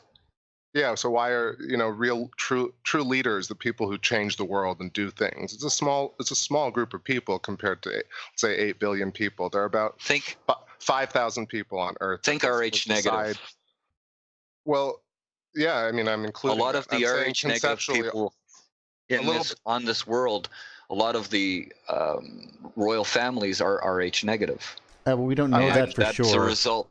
Well, I just mean contextually, like we orbit a sun, or the sun is at the center of this Birkeland current that drags our solar system, right? So there's hierarchy. I'm saying is hierarchy in terms of consciousness, a reflection of this larger paradigm that we see in plasma cosmology. Is it reflected in human interaction and manifests as leadership and sheeple and the 90-20 principle, 80-20 principle, absolutely, the phi ratio. I agree. I mean, look at the whole kingship idea alone, descended from royal blood, coming from the birth of the kings, from related directly to the gods, to come down and to teach those people who were thinking that way. Are I mean, that's it. That's this is my understanding of history, and this is how I've figured out how I understand that there's a system of control on us, on humanity, and it starts a long time ago with the kingly priests, who then in turn got so powerful and rich that they had to split up their lands and their families into priesthoods and kingships. They separated, and then there was going on for thousands and thousands of years. Everything's good. The kings are controlling the money. The priests are controlling the people with the gods and worship of. And all of a sudden, the Templars come along with an amazing banking system that they become rich and powerful, and they become a threat to these original people, the kings and the controllers, basically. I think I mean, I like the idea, but I mean, the first thing I think about is that things were different prior to the devastation. And after that, the people who went to try to help others are obviously, you're saying that. Well, now we have a third group of elites called the bankers and the corporations. That's us making more complicated lives for ourselves. Millions upon millions, hundreds of millions of dollars, and billions of dollars, even, that we don't like. Mr. Rothschild, but we also made should be dollars, on top. Mr. Rothschild should be on top of the world's richest persons list. He owns more than Bill Gates, guaranteed. But anyway, that's not important. Follow up on that prior point, just in regards to this. I think this idea of controlling people, this kind of, I don't want to say fear porn, because you guys don't really. I use that word a lot, by the way. Fear porn is my jam. I recognize it. There is this kind of thing, like, we're being controlled, we're under controlled, we're being lied to. But I'm saying, if plasma cosmology, if the fact that we're dragged by a sun, would you decry the sun for taking us along this Birkeland filament? Would you decry? I'm not saying I'm with the elite and we should be controlled. I'm just saying, but put it into context of like the universe that we're talking about. Are these modalities of electricity that we face? These rich people, I'm sorry for taking us down this route, guys. It's not really. We all think about this. We'll continue on with the loving and the peaceful, caring peoples of Aratta. But just try to say that. I mean, it's clear that once these things were, the skies got tumultuous. We itself got tumultuous. I mean, we imitate that. Well, yeah. Speaking of tumultuous, they burnt their cities regularly, folks. Burnt their cities. So did Europe. As probably a reminder of the big one, the event 12,900 years ago. That's okay. So does final point, does social interaction reflect like what star we're on? Like if Saturn was a prior star, or Uranus, right? Does human interaction reflect that orbit or that position in the universe? And did the electrical charge of the planet? I think their magnetic fields did. If they were close to us, they affected us for sure. And so do we reflect the energy of our star, and that's why these cultural interactions happen? Okay. We live in the heliosphere / magnetosphere of our star, and we also live within the heliosphere magnetosphere of our Earth. And we have a moon that has maybe a magnetosphere. Does the moon have a magnetosphere, folks? We actually ensconced the moon completely. Whatever charge it had, we took. Oh, okay. We had to bounce between ourselves. We're inside the same field. Usurped its Birkeland current. There you go. Well, that's why getting to the moon is not nearly as dangerous as going to Mars, because you're literally now traveling the voltage difference between those two planets. So it's a different ballgame. Right. Yeah. Well, you see, the art of tattooing may be, in fact, when Jupiter and Saturn came close together and all their moons were lit up like crazy in the plasmasphere of these two gas giants interacting together. That might be the origin of tattooing. Of that, I have no doubt. People started tattooing because of that. Well, let's be honest. We did a lot of things because of this. I mean, we picked up a holy item, okay, and we sharpened an end of it and called it a sword. The two spears on either end that you hold up across the warrior god from Aztec. He has 2 spears, in some cases 2 pillars, 2 staves. We started hitting people with staves, cudgels. We started getting The twins. We took the comet, formed it out of metal, called it a scimitar, and started slashing each other with it because they're holy weapons now. I mean, this is why they're like they are. It's not practical. It's mental. Yeah, true. I was going to get into the twins. We're talking, now in Kronos's area, which I saw he was in the chat, or he's still watching, I don't know. But he talks about the 2 all the time. And these 2 point to squatter man / squatter woman. People forget in the EU that squatter man was not only a man, squatter man was a skinny woman. Well, and this is a fat woman giving birth. This is actually the southern pole thing here. I think what we're looking at, the goddess figurines. Right. They look like very much the same headdress that flares out along the top, and they're long, weird-looking things. And you can't see the head very well because. That could be from the South Pole, and then there's the I think they're called. We've used these Sheena Nagigs, and that's the one where Sheila Nagigs. Okay, and these are the ones that have the vulva one, but it's like you're seeing it from weird angle. This is where, but notice though that it also has the eyes at the top, which is, this is where I'm coming in there. This is this strange thing that makes me go, okay, some of these are clearly much more local, but then we see the possibility that these symbols are also repeats of an earlier time. So it's, Well, anyways, keep going. Squatter man was a woman or a man. I mean, it changed over time. It was also the centipede god with the multiple tori that killed off humanity during the big one, probably 12,900 years ago. These are, by the way, Irish. In case you're, I have a little side note here. You know the Mojave Indians of North America, right?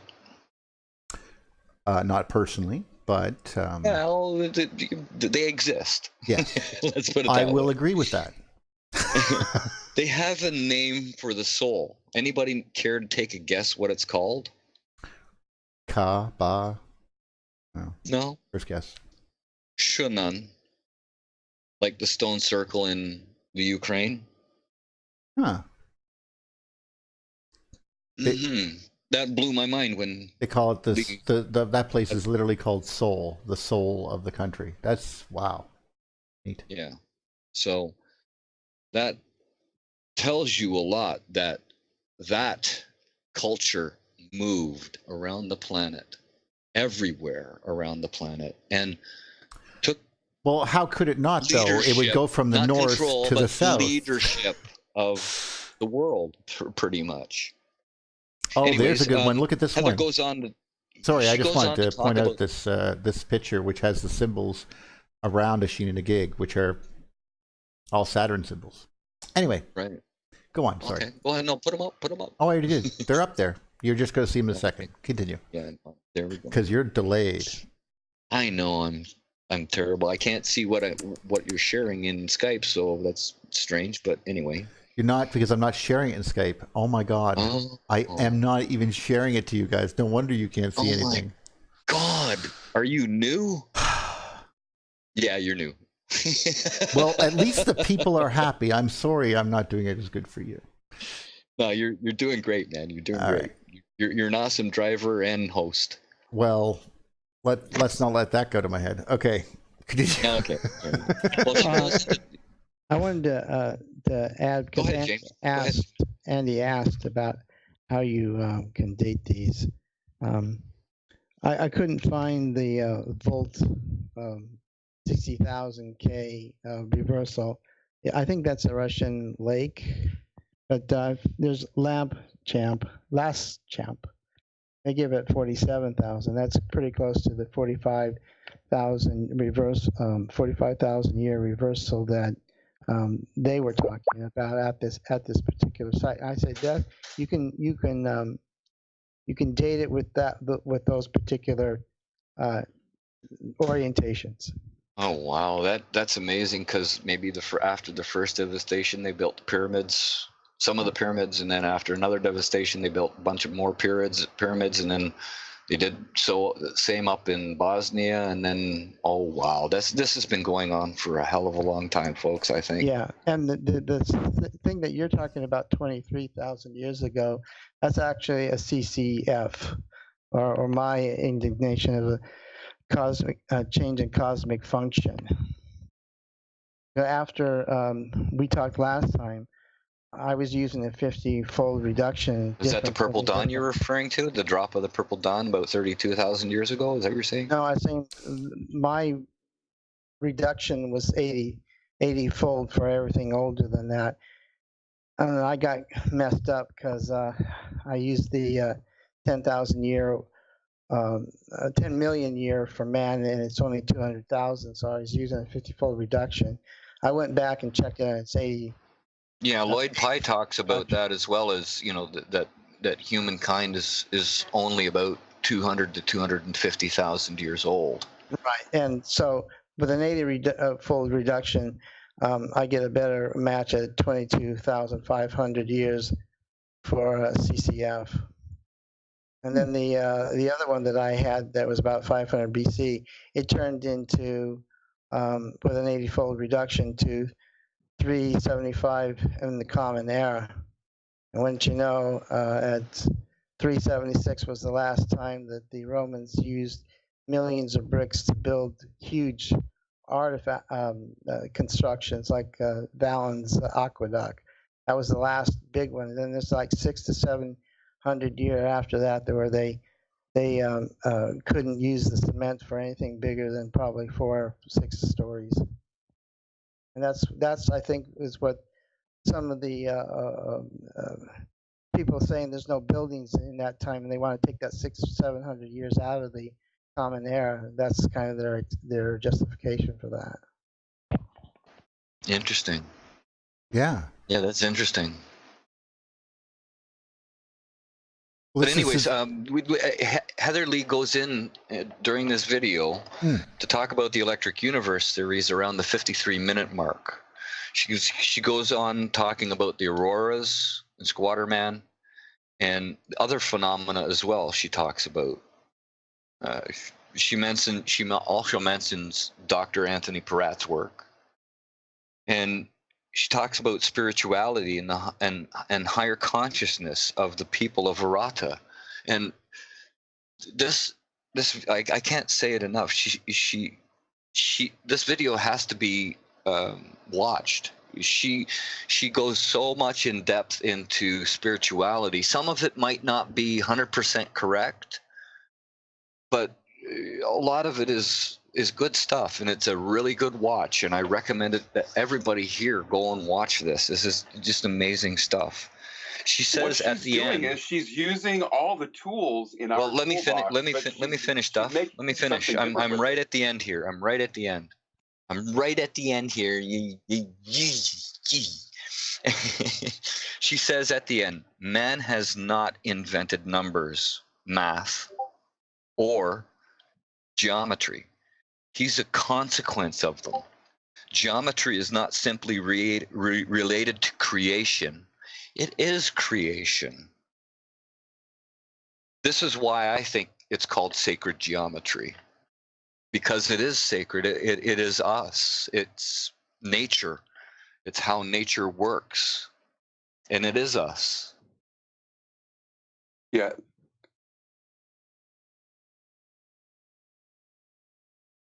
That really was the most inspiring part of her talk that you just mentioned, and I'm bravo. And that concludes my chat.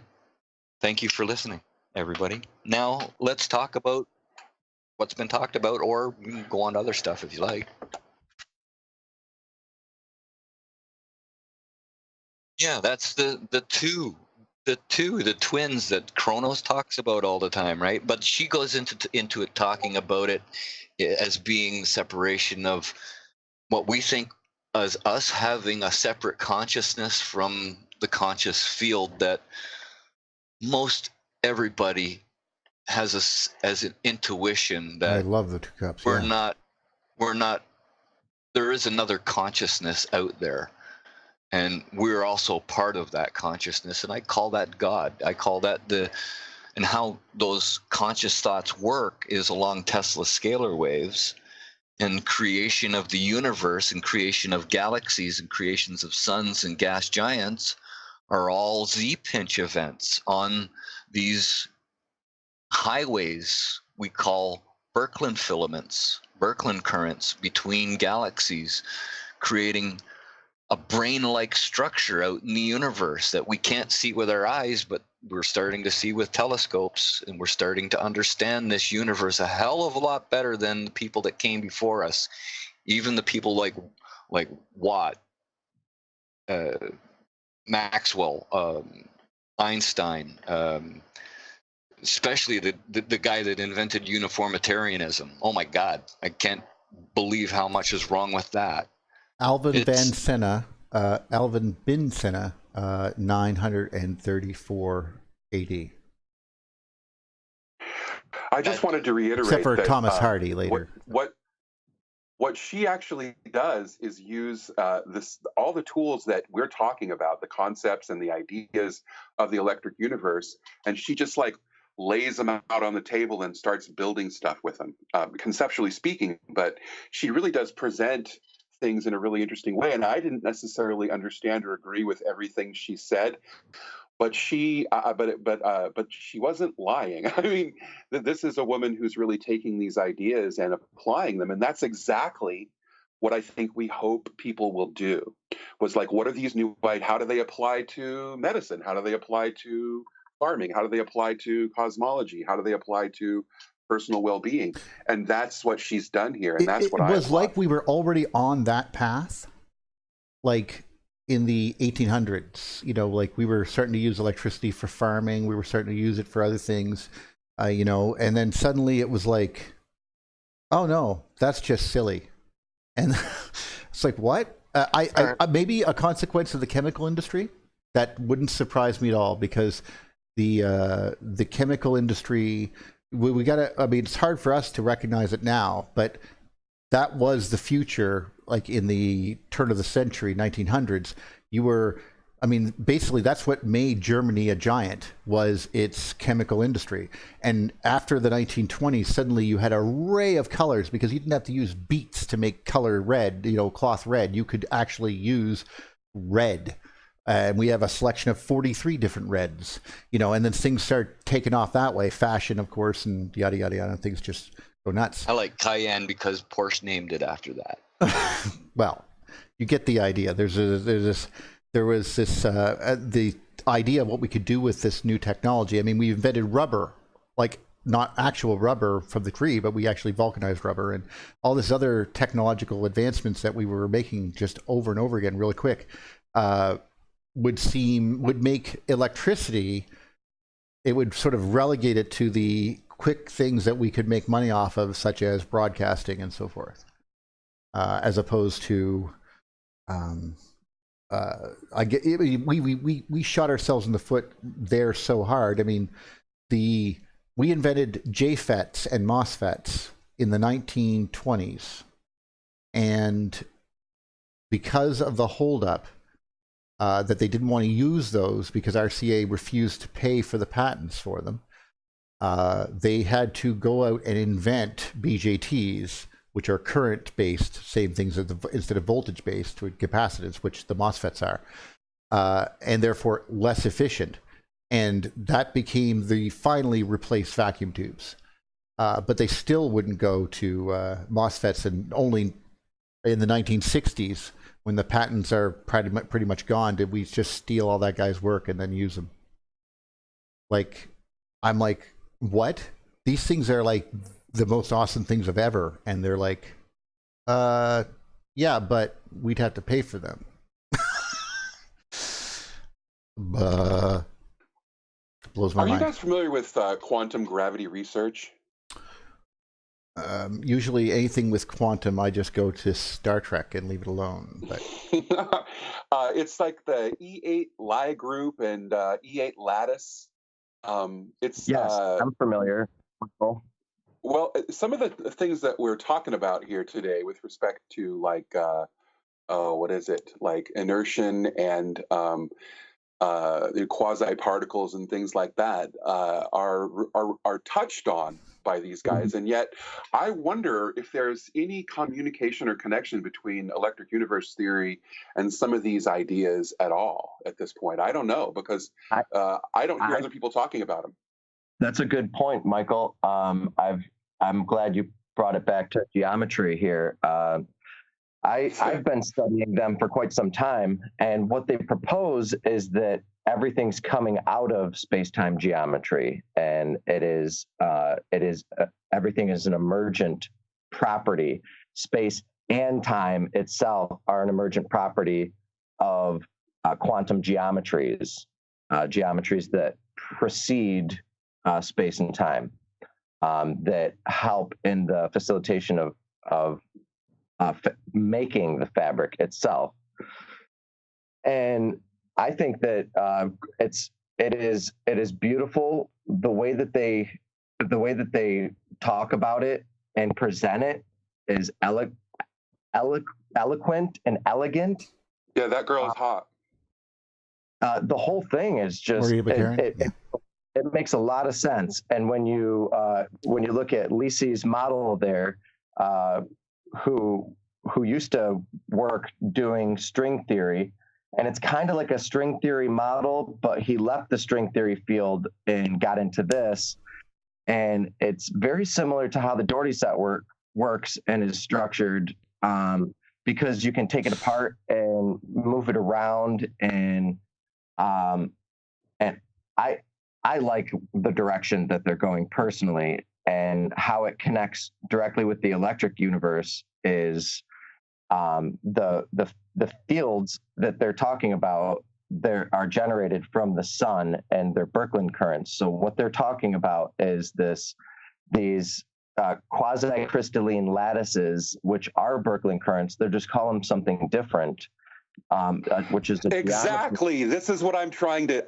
Thank you. Yeah, I've been trying to make this connection between these two, so I get this idea of like, okay, we have this foundational structure that's all interrelated, but then there's also this electric current which follows along these structures and then creates matter along the crystalline structures, which is how you get everything. I mean, that through magnetism, really, though. Yeah, and then but the connection of these two ideas to me is, I mean, that's what I do. I like to, take two different ideas and smash them together and see what happens. Oh yeah, same here. But these two ideas, I think, have legs as far as being able to walk. If we can coordinate them.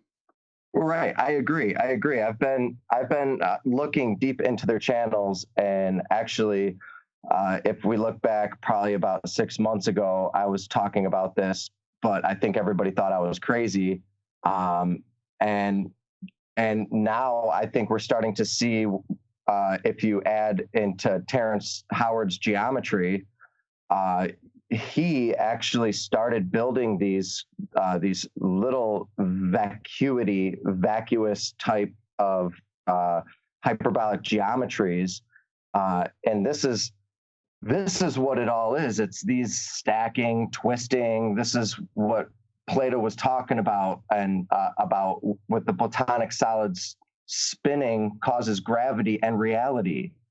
Now, the Platonic solids, we had to get we had to get an understanding of them, and we sketched it out and fleshed it out in straight lines, but it's taken some time for us to understand hyperbolic geometry, non-Euclidean geometry, and get past this and start to understand fractal geometry, which ultimately led into computer technologies, and Walter Russell, and the square cubic field lattice.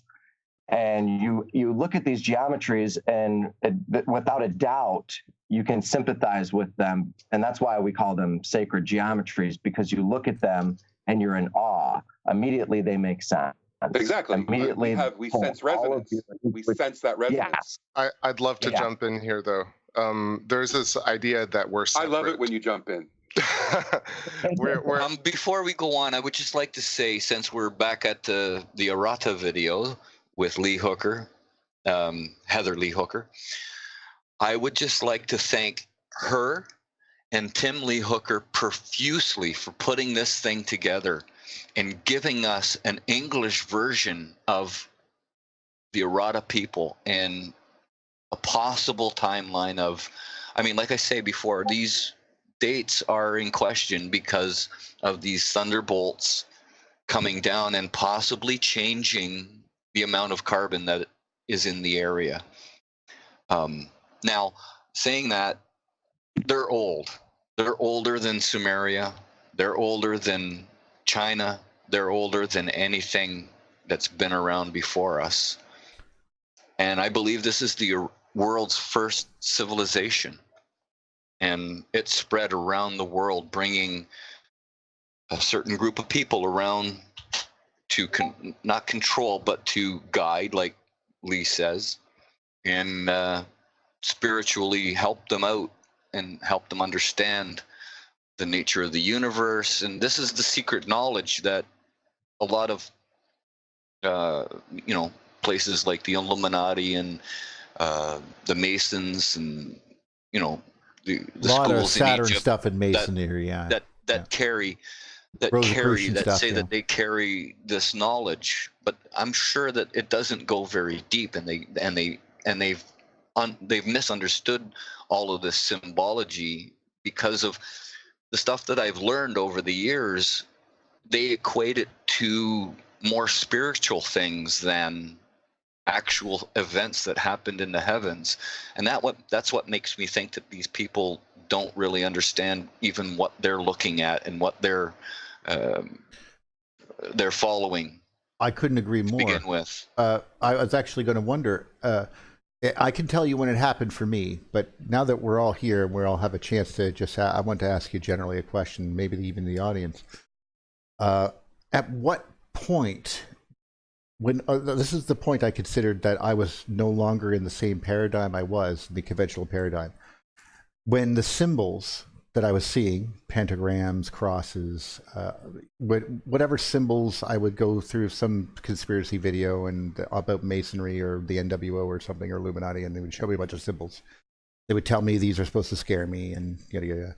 When they stopped scaring me, when I said, no, I know what that symbol is, I know exactly where that's from, and I can date it, you're an idiot.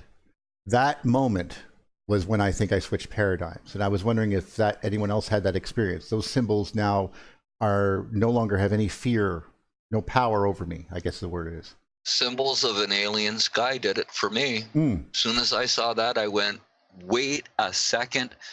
Are you telling me, are you just saying to me? And I think these little things we're seeing on the screen right now is those people where they hid. Remember, we saw one with the my God, it blew my mind when I understood that all of this stuff was based on 3 planets that were close and they were causing us problems. I understood the genesis of religion. All of the world's religions, every last single one of them is based on this. And we're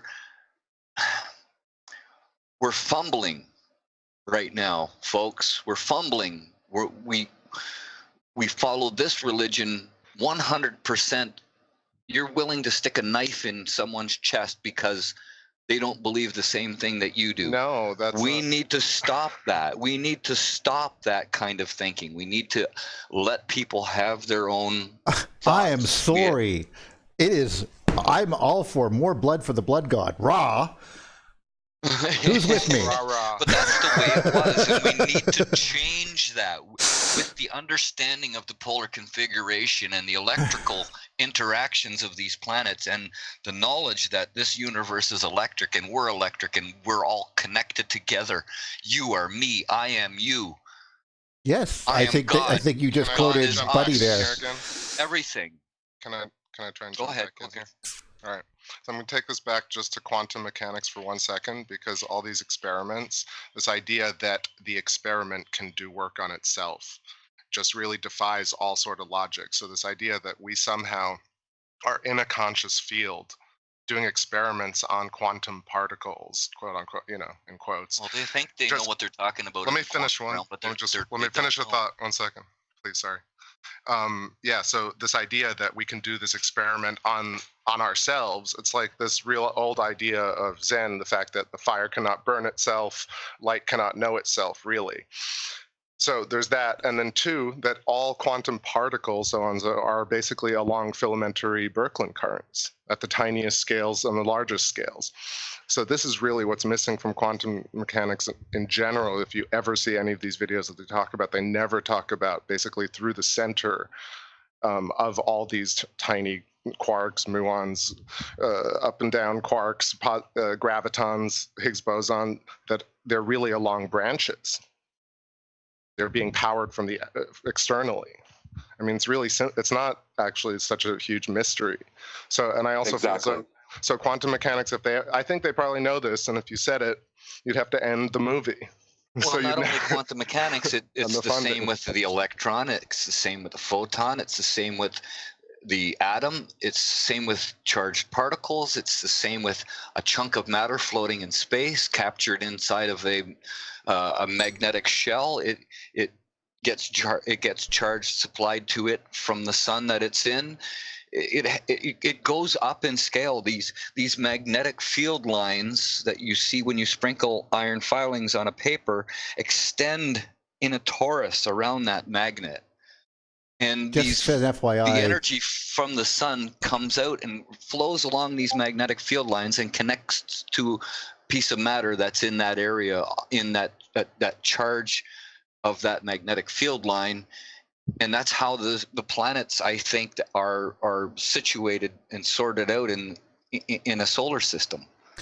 I think Go ahead. Jim and I have argued on how they're situated and why they're situated in that way many times. So we can go over that sometime. But most importantly, though, those things you say, field lines, they don't really exist. That's very important for people to know. They line up because the magnets of the iron make little dipoles, and that's why they make lines. But they do make shells. We've seen those shells, those capacitive shells within tori. That these, I mean, if you look at, I know what you mean. I'm just simply being straight with you. That Right. they don't. It's not really that, but I know what you're saying. If you look at the It's NASA okay. images that the Birkeland currents come off of what seems like this great big sheet, and they concentrate in the northern pole and the southern pole, and they connect to this what seems like part of a magnetic field line, or a tori within a tori within a tori. So That's what it looks like to me. one quick I think final thought on the many people have quantum argued mechanic. that. Like Go ahead. Hadron Collider, like these experiments are essentially extensions of our own filaments, right? Our own mind is creating extensions fractally, and we're creating definitions, focusing more deeply on things, therefore defining the fractal and the shape more in terms of culture and knowledge and geometry. It's like So that's why we each keep concept finding adds to it. Each Right. individual James, concept. It's like Yeah. the definition is going up. Like it's all of a sudden becoming high def. Like the more we focus, the more we see it, the closer we're getting to it. right. And the James. philosophers Sorry. Go Sorry, ahead. I would just like to say to James, Jim Winninger is on right now. You had a big question for him, so once Chris is done talking, maybe you could take the floor. Yeah, I was just gonna say that this idea of focal point, definition, focus, and essentially the philosophers of the 30s and 40s were talking about the fact that you could look further and further into space and it would get larger and larger and move away from you. And the quantum world the same way, like it would get smaller and smaller, and the fire can never know itself. The universe will always try and escape. Well, it's perception. It's about perception. We can only perceive so much with our small little brains. Well, that feels really self-deprecating and disempowering, Rick. I'll be honest. That logic, I think it's just about But science in the future will help us perceive the larger world and the smaller world. I'm just saying, Right now we can't. You can we can't even expand our see the tentacles. atoms. Yeah, I understand. Well, You IBM can't even made an. see the atom right now, right? I was going to say IBM created like this, made an animation with singular atoms. That's interesting because when they create it, you see the lattice structure of these little spheres basically finding each other and then hitting walls, creating Platonic geometry like hexagons and pentagons because they've hit boundary layers. But they ultimately all form these very, anyway, lattice structures. And things like that. I'm completely flustered at this point, but things. Sorry, man. I am sorry. No, it's all good. Go ahead. I feel like I'm taking the conversation all the way off track. So. No. Neil asked a question about what brought you or changed your mind. See, when I came in the 90s, I had already figured out that the solar system, the sun's solar system, had changed, that Neptune and Uranus had been pushed out somehow. So, and I had always also figured out that there was something that was coming in and out of the coming close to the Earth in cycles. So I was at that point where, and then I was just using the rest of the time. I was trying to make the science understand that the solar system had changed, that the planets were not in the same place where they were, and they were having none of it. So I was taking that time to figure out what these cycles were and just add to the evidence that eventually they would listen to me, I thought. Anyway, I was at the first conference in that I went to, and then the very first one that I went to, Portland. Dave Talbot had this thing on what he was calling the unicorn, and he was showing that Saturn had this crescent, and it was turning around and around and around. And I thought, wow, that's an interesting thing. And then I was watching a football game afterwards, and this guy did this perfect spiral. Our quarterback did a perfect spiral, and it was exactly the same symbol that was coming right at the TV screen. And I thought, oh my God, it's a thunderbolt, and it's flying, and it's showing that symbol, because the college football has that strip in the half of it, and it was going around in that circle, and it was just exactly what he was showing. I thought, wow. I had different ideas about that at the time, but that's the kind of thing that kind of struck me. The other thing about, amazing. Yeah, the other thing about quantum is that it's based on the natural philosophy of materialism, and materialism believes in solidness. But if you go to the lab and you check out, the atoms or whatever, the deeper you go, you're going to find nothing but empty space. So the idea of solidness is totally man-made. It's and it keeps it's the thing that needs dead gravity to function. So if you don't have solidness, you don't need you don't need dead gravity. You can have cosmic charge, but that also says that their core belief, materialism, is that consciousness doesn't exist. So everything's dead. It can't be charged, because that would be the interconnectedness that would create consciousness as being a possibility. So they have to deny cosmic charge in order for them to believe in their paper right, just like a circle within circles can get you the right result at the end. It's just not real. So their core belief is that consciousness is impossible, and they are dedicated to the end. I mean, to the ultimate end, that consciousness doesn't exist, and they have to have a dead. They have to have a natural philosophy of materialism in order to support their ideas, and that's what we're fighting against. And it's the materialist reductionists, and it ultimately leads, I think, to a philosophy of the world as a simulation, one, and the world as many worlds hypothesis. Or Actually, I was just going to multiple go straight with nihilism. and nihilism. Yeah, I mean, and this is the thing that the Sapphire Project has proved. Anybody who has any doubt. This is not the Sapphire Project you're looking at, by the way, folks. But you know, Okay, but the thing of it is that they had nothing in the chamber. That they knew everything that was in the chamber, and it wasn't solidness. It wasn't something that transmuted in there. It wasn't space that transmuted. What happened is that they had charge, and charge or current. I don't even like to use the word electron because it's a solid. It doesn't exist. So I haven't even a problem with the word electrical of anything, which is kind of odd. But what happened is that, and I'm not the first one to say, there's a book on it that says current is solid oxygen. What happened in that chamber was that they pushed out the current, an arc, and the arc is what brought solid oxygen into the chamber. And it's the oxygen that transmuted into the other products. It's not the way that they say So oxygen is the catalyst, or is the? It's the center of everything. It's in the center of every plane of existence.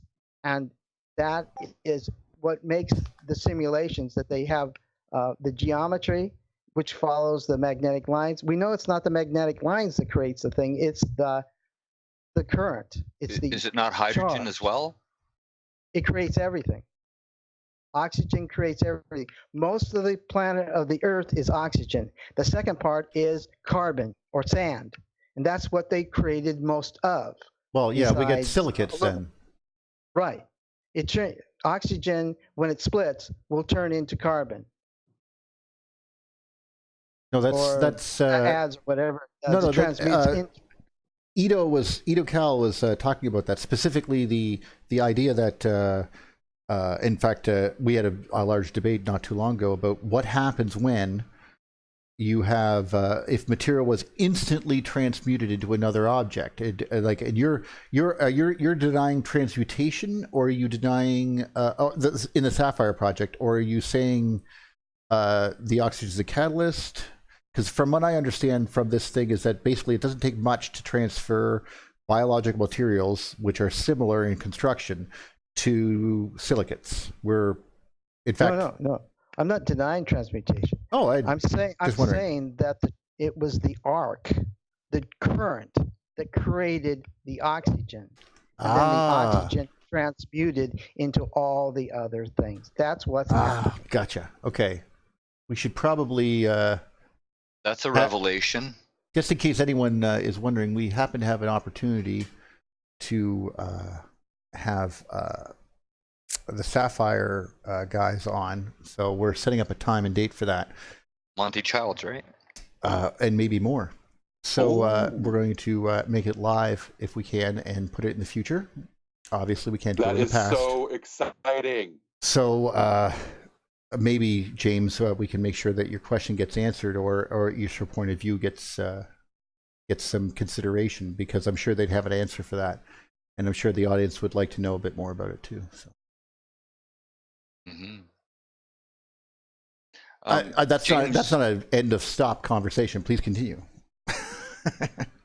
James was going on earlier about the arrangement of what people could see in the heavens beyond the solar system, and I think he wanted to get together with Jim at some point down the road and talk about it. That would be an interesting conversation to have as well. I'd like to see that, actually. Well, I know that James has history in there, and at least a reconstruction, or at least a good grasp of it. And there are some things with regards to Jim's model and the ideas behind where this torus was expanding from, that he saw come from the I can never say that word. Pleiades. whatever that word is. Pleiades? Yeah, stop. Pleiades. Okay, it's just embarrassing. Iapetus. Try and say Iapetus. Iapetus? That's easy. You did it good. Yeah. You know, I don't appetus, you appetus. Anyway, go ahead. All I had to say to Jim was that in the Egyptian history, there's an era, 247 before the Common Era, and that is the date of that when the dog. They don't say it in the mainstream, or they don't really understand it.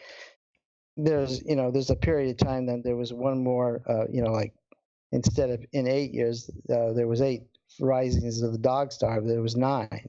There's one extra in that particular period, and what the calendar reform that they were going to do is that the dog star usually rose in I think it was July or June, and so that's what they use their calendar counts, and the Earth got disturbed in that year, and it's a Y cycle, and the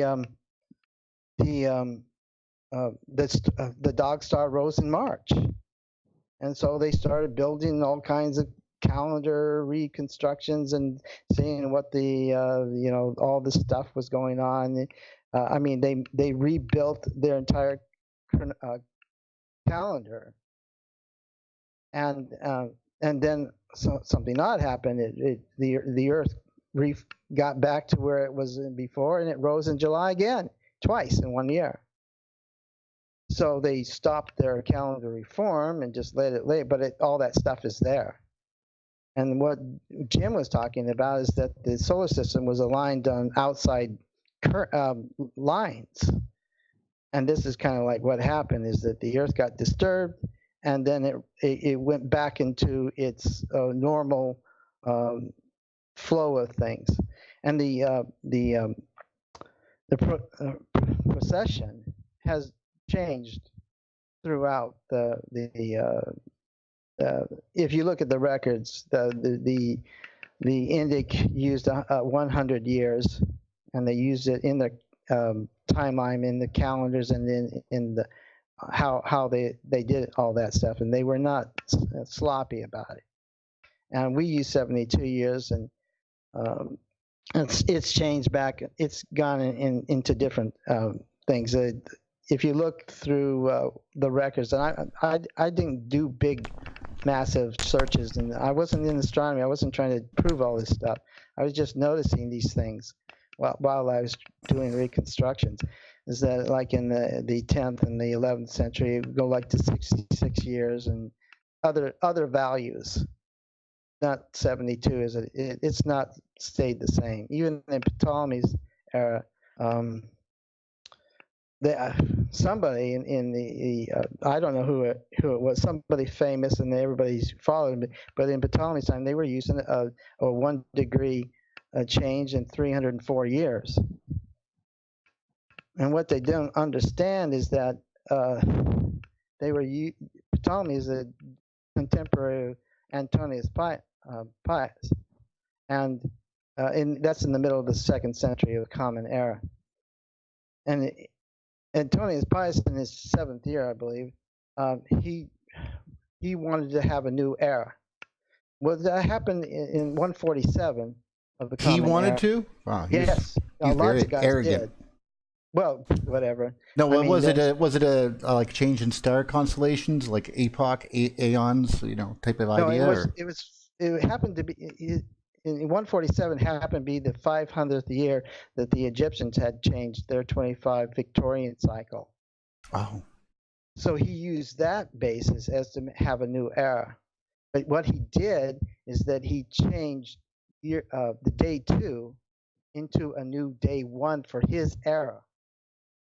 Now they don't the mainstream doesn't understand what he did and why he did it, because they I don't know, they just don't understand it. So they're still using day 1. So Ptolemy said that he used his own observations of his own current time, and R.R. Newton called him a liar on it, because they're using the old day 1, not the new day 1, day 2 of the system that he brought into existence. So they're using they said that he's using a previous guy who made observations in the 2nd century before the Common Era, the 300 years previous to that.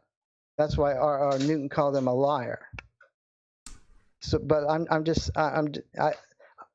you were right, Neil, about Ptolemy, but I just didn't want to get into it because I'd have to do all this explaining, and I was trying to make it short. I know that feeling, and I apologize. I just know what it's like that you're sitting there going, when someone goes, well, why is that? And then you're like, okay, so I'm going to have to reach back and explain to you all of history is wrong because, you know. Well, I was trying to explain the royal canon of Ptolemy. Right. And others started talking about Egyptian Ptolemaic times, and I wasn't talking about that at all. Right, okay. So, you know, I just cut it short. I didn't want to leave you thinking you didn't know what you were talking about. I just didn't want to dig into that. No. You I probably don't. I'm an electrical engineer. You know more about. That's why I'm so glad. I mean, look at the collection of minds here. Really, I mean, is that a sun nova that we see right there? Like a micro sun? I think this is a Torella exploding, but I'm not sure. That's wow. Anyway, I was just looking for Torella experiments. So, so if we could just watch planets explode while you guys talk, that's all. You were talking about a collection of minds, and I thought that sounded cool. Well, it's just true. We have people who know chronology, engineering, geology, astrophysics, and of course, even more esoteric subjects, which, I mean, no one brain could know every single facet of this. I'm happy to know as much as I do, and I want to keep learning. But then I am reminded, someone turns to me and goes, well, you forgot about that thing that we talked about 10 years ago. And I'd be like, right, oh, right. You know, like, you can't keep it all in your head. So, not that I want to say that it is defeatist. It is our drive as humans, especially those who are at least so inclined to wonder about the nature of life a little bit more beyond, thank God I'm a country boy, John Denver type thing. Is that what Saturn looked like when it micronovaed? That's fascinating, man. Well, it would, imagine this, but 1 billion times brighter, like burning your eye sockets out probably, because our electric arcs, I mean, that's why when they come into the planet, they glow so brightly, not from friction or anything, but because of its electrical effects. So you get gamma rays and everything else coming out of them. Mm-hmm. However, did Jim answer that question? Did someone make Jim talk? So I love making Jim talk. See, he's sitting there sleeping right now. What? What, my name? Oh, I'm here. See, I got him to talk.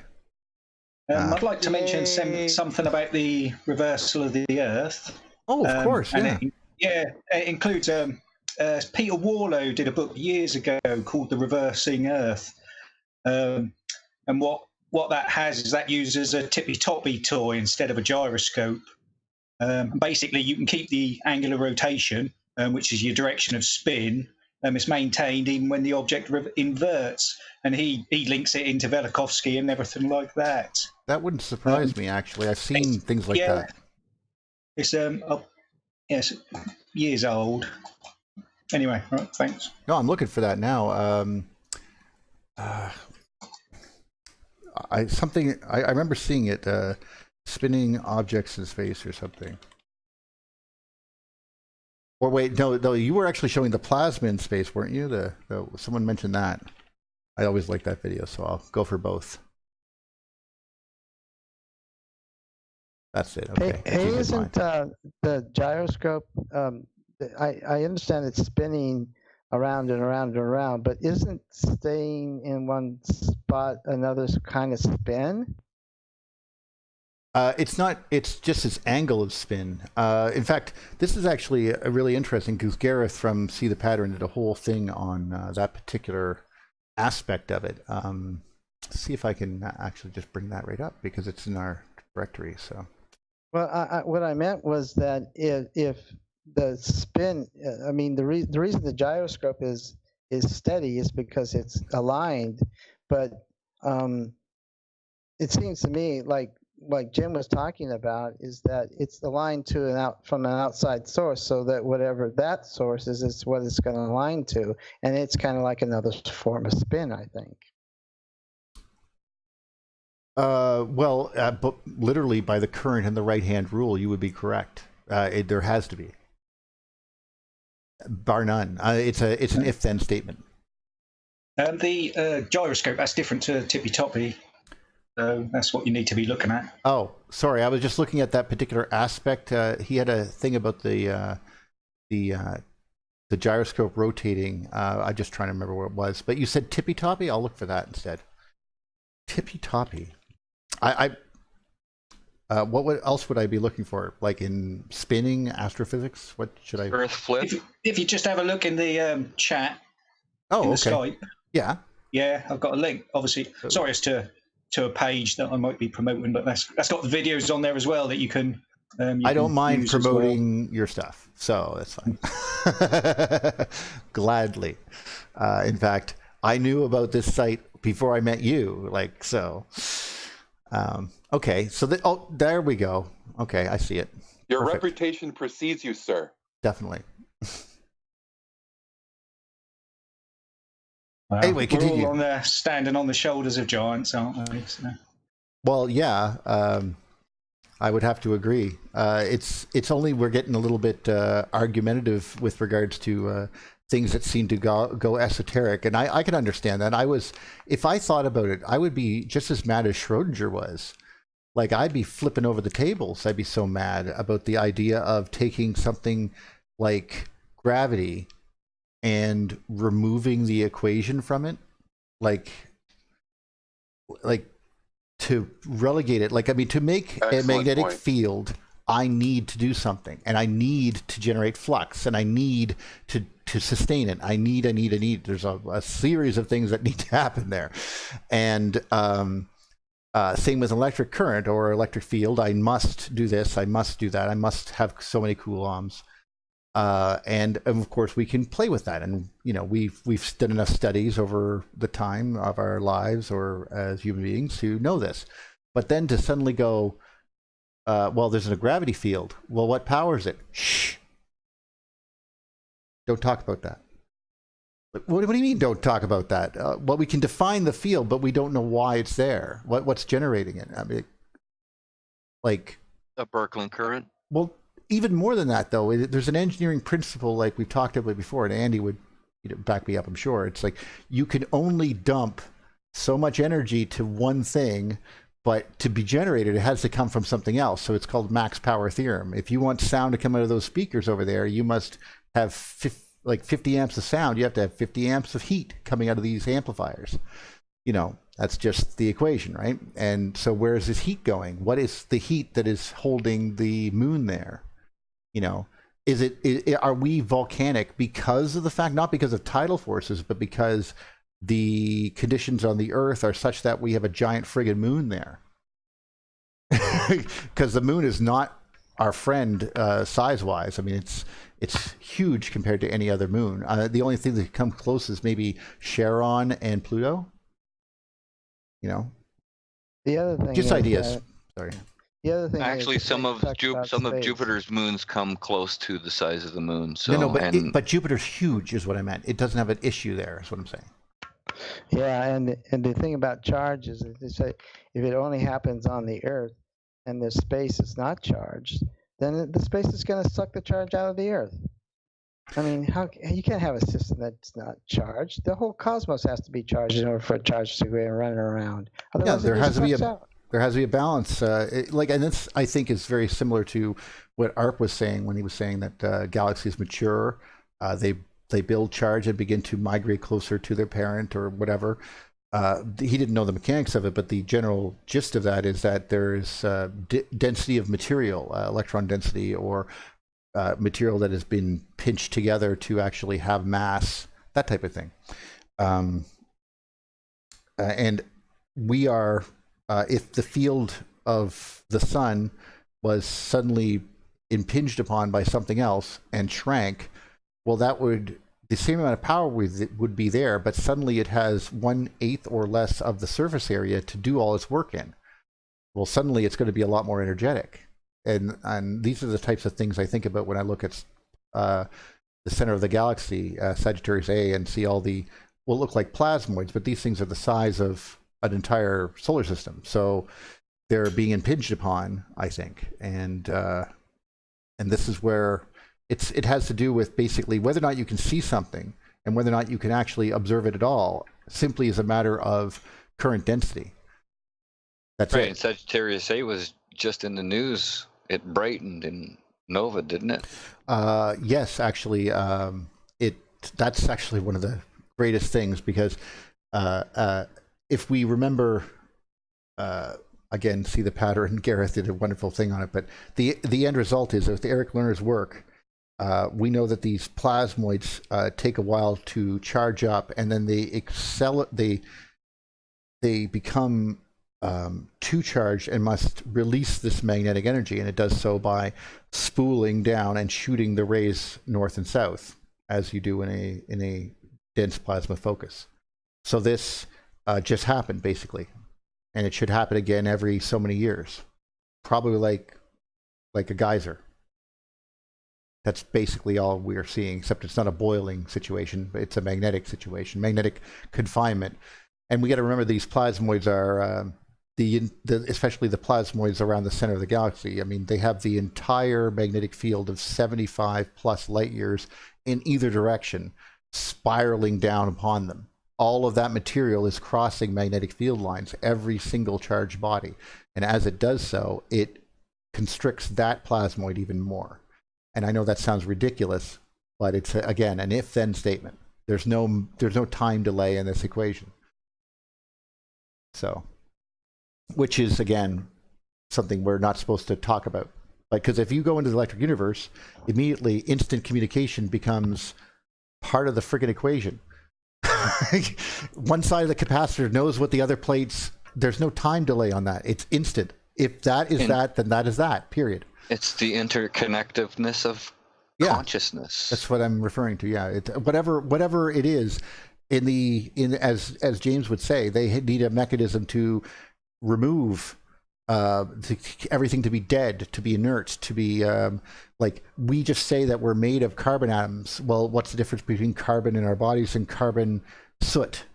Well, they're just chemicals. It doesn't matter. Well, it friggin' does matter. They're connected by something. They have a field around them. There's more going on than just that. How does that information travel instantly, by the way? I can jump in on that real quick. Well, I just wanted to say that, go ahead. there's also a psychological thing. They're not only trying to make things way in the past. My reduction is 80-fold in the geological record, but they're also trying to make space a lot bigger than it really is, because they have this inflation thing, and well, it's nonsense. It's kind of like saying we drop a seed here, it opens up, that's the Big Bang. And then it instantly becomes a tree. And then afterwards, it starts to sprout some leaves. It's like, no, that isn't how nature works. It's inflation. Things probably are a billion times closer. And that's one of the things that Jim might want to look at. His problem is that, he takes like 100,000 years for something to move very slightly. Well, if you remove the distance a billion times, that's not a problem. So that's actually, interestingly, we just saw something about that where, and not redshift alone, but this was that people are noticing. We had a video with our friend there, Ignacio Cisneros, a while ago, and he was showing pictures from the 50s and the 90s and the teens. The recent teens, and showing the changes in those shots. You could see more current going down one avenue than another, some brightening here, dimming there, that type of thing. Stuff that would be hard to notice, but that got attention. Maybe not his work in particular, but I noticed a paper on that people are noticing there's been changes of objects in the sky, and that's just impossible that we should be able to notice that in some cases. I mean, obviously, there's more study of our own galaxy than others, but we're starting to notice changes in other galaxies and stuff like that. I don't know if anyone else has heard that. But Are those redshift changes, or what kind of changes? physically look different than they did before. Like the nebula looks different. And we've seen that with 1987A, the supernova. We've seen that change over 20 years. And when we expected that to change, though, but other nebulas are doing the same thing. They're just basically aging, or we see them changing. And we think it shouldn't be that way, but because we think they're so far away, this might lend credence to what James was saying is all. There is just on a tangent here, but there was a news article just in this past week of the birth of a quasars from a distant galaxy, which is something I don't think they've ever seen before. And it came out just in the past week from I found it on Real Clear Science website. Okay. I think actually See the Pattern did just do a thing on that too, if I'm not mistaken. He's everywhere, that guy. Oh, he's faster than I am. I mean, he blows my mind. And, but that's what it's about, right? I talked about this. We got to get you guys, like I said, if you want to do some news things there, Rick. Oh, God. I know. I got to do more talking. I was scared enough on this one. Well, each time you get better. Don't worry.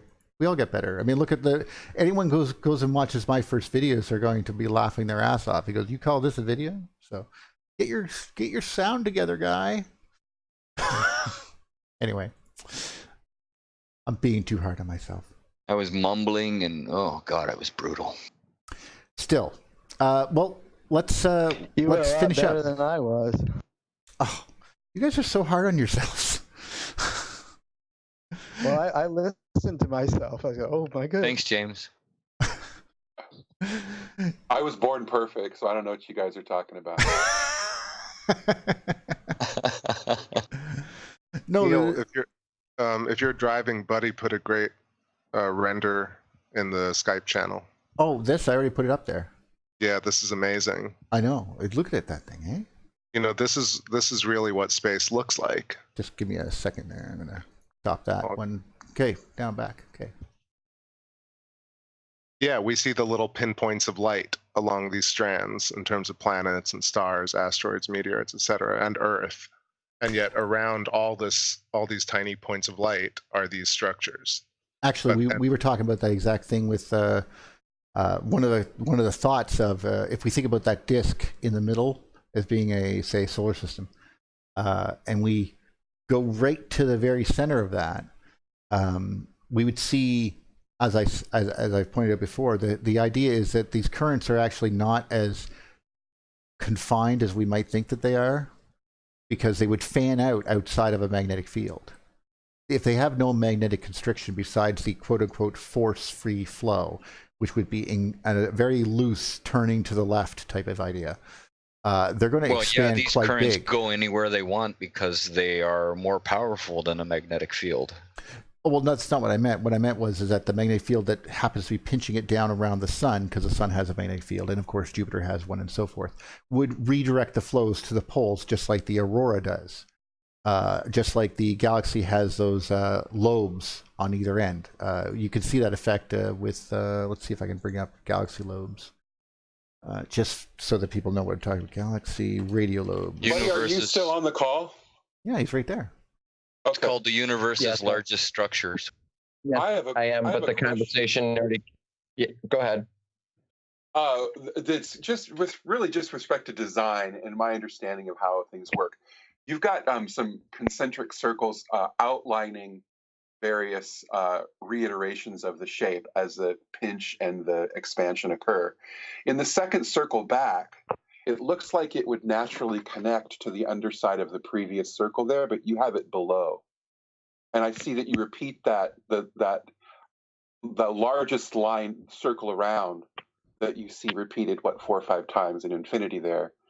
Do you see what I'm saying? If you see the first largest and the second largest outline circle, that top edge of that second circle looks like it would match the radius of that back side of that first cone. Is any of this making any sense at all? Yes, I see what you're saying. Now that there the you go. image is up, it's a little better to understand what you're saying. So you've got the first circle, the largest outline, which defines the first event, basically. Mhm. And then you've got your second event and your largest circle around that event. The part that touches the center of the first event looks like it could be moved in the direction of the first event forward to match that exterior circle, the back side of that underside cone of the first event. Does that make sense? Like if the whole graphic were moved that slight amount, and I wonder if that's intentional or not. Well, right now this is a series of work that I'm working on for the Walter Russell grand opening called Fractals, Filaments, and Frequencies. And what we're looking at here is a family of fundamental filaments. Right. I have successfully mapped out what the number system is and the number line as filaments that nest and create, I guess, what we call reality. I have this chart. I put it together and I shared it with the group a while back. I was looking for some interest and to continue working with the chart, but nonetheless, I'm still working with it, and it's amazing. And the numbers, there's really strange things going on with the numbers. So it would help if there's more interest to talk with other people about this, the numbers, before I present them, since I've already released them to us privately. So if someone's interested in talking with me about that, it would be the numbers are based off of the distance from source and the radius of the circle moving outward. I've got something to say about that. Neil, Fermi bubbles. I Google linked you there. Go ahead. On the Birkeland current, the stars, best I can tell, is that they're on a ratio of 1 to 3. And if Jim's still on there, the dog star is at 1 to 27. So I don't know if that kind of ratio is helpful to what you're doing there, but that's what I see.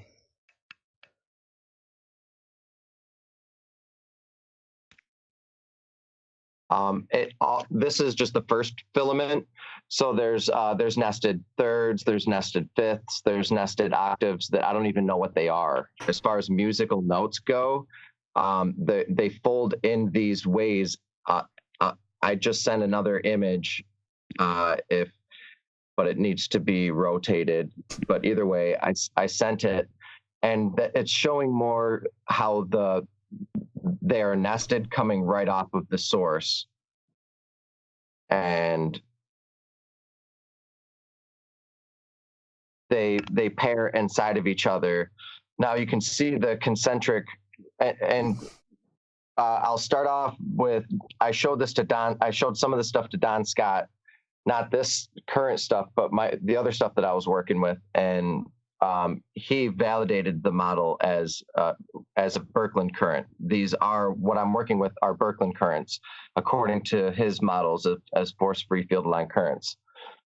But what's happening is more than just that. There's a lot more than what we understand as Birkeland currents. There's micro and macro, like we're talking about, and you can see that they go on infinitely inward. Based off of the inverse square, so the square of itself, the number. Mm-hmm. And this is how Golden ratio, isn't it? Well, the golden ratio comes out as a consequence of the secretion of everything being based off of the inverse square law. These geometries are electrical. These geometries are connected to the sun and beyond.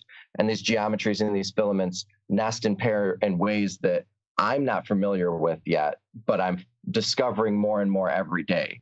That they're creatures, like literally bugs and birds and humans, and the backbone and the structure of things. You have the firstlings, you have ginkgo biloba, dragonflies, spines, jellyfish. The first living creatures mimic these types of geometries that are coming right out of this. Not only that, how would the separation of the head and body come into play there? with the human, The two joined together. I mean, with any animal, This makes the so much brain and the sense. It's head. amazing. I don't hear anything. thank you for rotating it. At least I could do it, man. So The connection all to of- the Fibonacci sequence is amazing as well. Like, this is a single strand of I don't Fibonacci. hear it. Not quite, because he's using Visually, root I'm saying, no. 2. The- Oh, yes, definitely. But that's the difference. I've noticed it because he's noticed the root 2 connection. Come on, not hearing If I'm not you. mistaken, am I right, buddy? That this is root 2. Well, honestly, it's becoming every root, not only all roots, but the actual like neuronal fiber of space time, how we are from a certain distance from the source, outwards. Also, it's literally how you go into what I call the I3, the Internet 3, which is going to be going into these fibrous strands and being able to dial into places and see everything with, and also our electromagnetically we'll go through them, so we'll be able to experientially experience life through other living creatures because of this technology and the geometry. Whoa. Yeah. Whoa. Okay. Yeah. My brain is now taking a step back because I was still sitting while you were talking. I was imagining that episode where Endgame, where Tony Stark's sitting there and he goes, "Yeah, run this through the thing there, Friday, boom, boom, boom, boom," and suddenly it comes up with the Mobius strip inverted, boom, and then he invents time travel. That is where I was going with this, but then suddenly you just took it off into the whole. No, you can. What was that? The end of Highlander, 1986, where he's sitting there going, "I know everything. I can see everyone." You know. That's how the consciousness Which of he God actually flows got hit through the universe, right? He got hit with lightning, so yeah, that's what the quickening was. My God, I didn't even see that coming. I have to watch Highlander again. Information packed in this way, in this manner. It packs into these filaments. So information from the sun and beyond that we're getting, because I believe that we don't have thoughts. Thoughts have us. We don't have ideas. Ideas have us. And a lot of this has to do with dreaming and being able to be in tune with dreaming. So this geometry came from a dream, and so did science. Science came from a dream. Our current scientific method, and a lot of things come from the dream. So it's this place that we have access to on a constant. Whether you're tuned in, tapped in, have your cranberry juice, your kombucha, or your gut fauna is regulated or not, everybody wants to try to tell you you're unhealthy and you're sick. The truth is you're not. Everything is perfect and everything is in tune.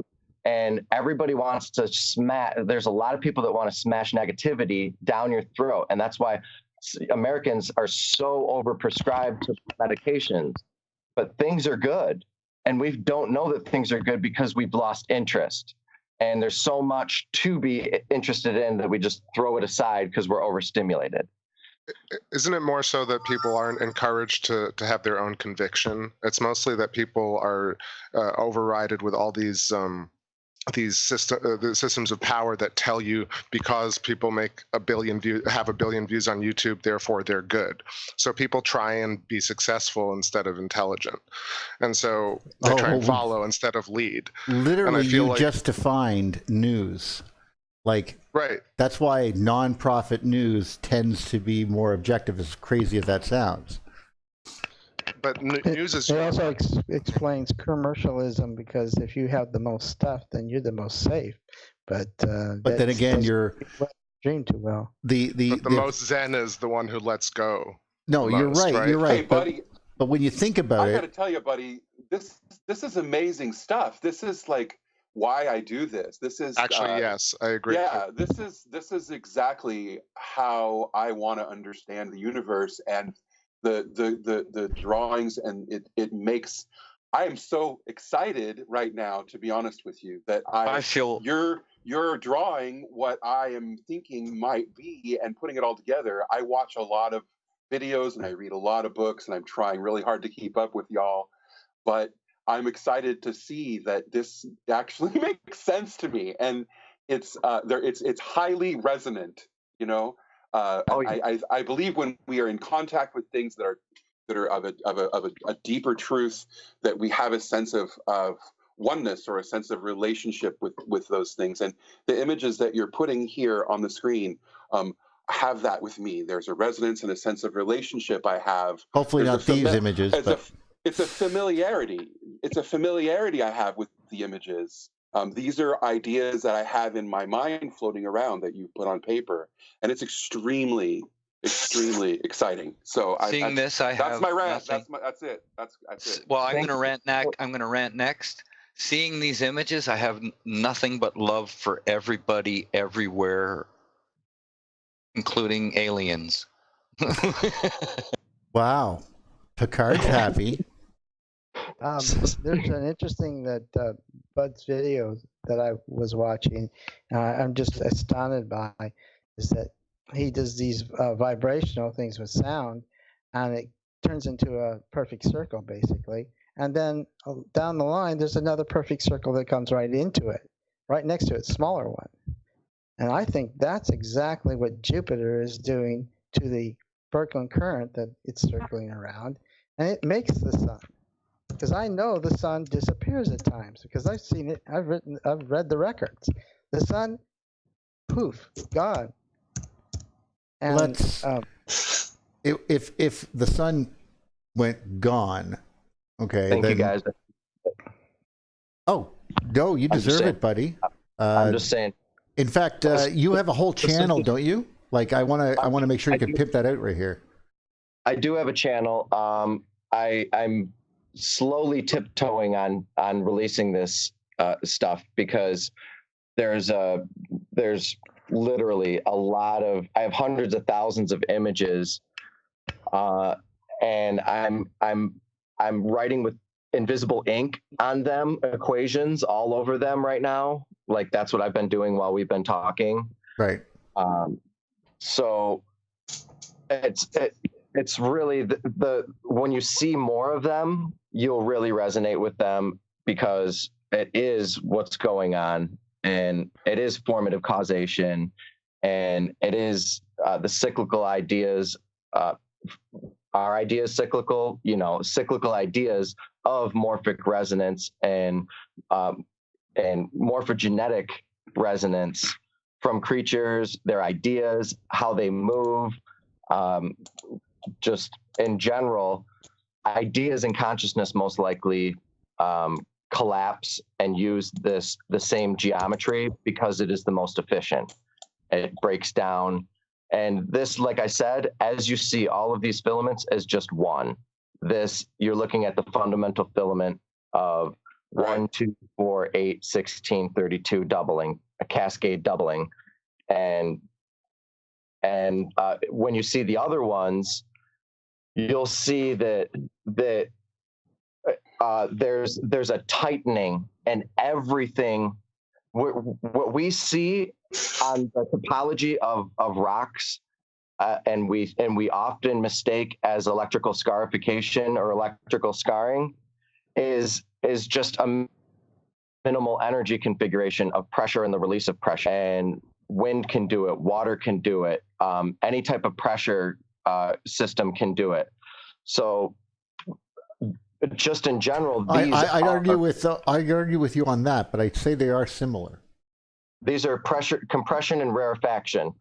So sure, electrical scarring does happen, but we see it. We see the electric patterns, the dendritic arborization in so many living systems, because it is how living systems efficiently distribute chemicals and nutrients from one place to another. I remember when we met for the first time. And hang on one second, and it makes sense that our plasma fields do the same thing, and they reach out as tendrils forever and ever and ever into eternity. And a lot of us are afraid of our infinite mind or our capacity to think, which is why we'd rather not think.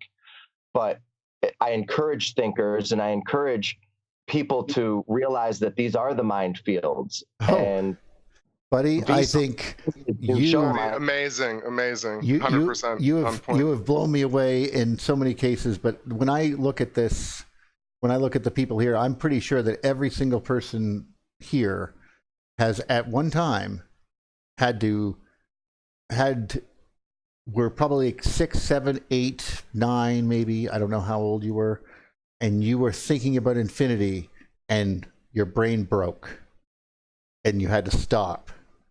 But you kept enjoying that feeling, and you kept looking for it. That's what it seems to me. Amen, brother. Buddy, can I just ask you something? I said that, Neil. Yeah. Sorry, that's how it felt when I just said that, because my dad used to scare me with infinity all the time. He used to come up with ways. I've had a nightmare about it on Christmas Eve, man. Okay, I swear to God, it was like my parents had to come and put things on my forehead to calm me the frick down. Like I was like, yeah, it was pretty intense. That's cool, because you just why is that happening to me? Was that my first birth into consciousness? No, it's a good question. I don't know, because you're wondering what that is. Because you have to sort of, like, before that, were you really you? You were just pretending. You're doing monkey things where you're sort of pretending you're seeing what everyone else does, but then you're starting to recognize that you're completely you, and then you're trying to wonder, well, who's the guy in the sky that's giving me presents? And right, and of course this is a holiday. Why are we celebrating this? 2,000 years? How long ago was that? Infinite? What do you mean by that? I can imagine how my brain was probably working when in grade 2. Or whatever it was. I'd like to give that picture of the flower or chrysanthemum in the center there to a Dogon priest and ask him, is that the symbol for creation? I think I actually brought Laird Scranton on this show. We lost the episode. We have to get him back. Yes, I'm sure you will. But the connections that Laird Scranton showed with ancient cosmology, the Dogon tribe, and this geometry is exactly what is going on. There's without a doubt, and we started getting into it a little bit in some of the similarities. But you can see eternal cyclicity, and then you can start aging things, and then you can start aging eons, and then you can see where the sun fits in, because once you have a parameter of measurement or a metric system that actually works, you have the grid, you have the electromagnetic grid of implosion and explosion and how everything production, and you can see the cycles of it. I see it more as layers of capacitance between shells as it's trying to balance itself with relationship to the entire universe. But I was going to say, because buddy, you're a glorified electrician, Neil. Buddy coined something, or you were talking about something, buddy, that's brilliantly coined. I thought the arborization. I like that one, dude. Can you expand on that? And is it a path of least resistance based? Is it something that you have? I mean, it's a brilliant way to characterize it. Yes. Well, this is something that has this is we're going off Aratta very quickly, so. But I'm enjoying this. So. Oh, well, we were finished with the Aratta talk. I know, closed that out. It's okay. I'm not going to stop this. It's just in case anyone knows, apparently we're no longer on that right now. Continue. So this has been a pattern specifically specifically trees and the shape that they make and roots and lightning. And then I found out it was called dendritic arborization, and Right. the brains do this. The brain does this. Neurons do this. Synapses does this. So you see it in the way that organs are shaped, the way that the branches are distributed throughout every single organ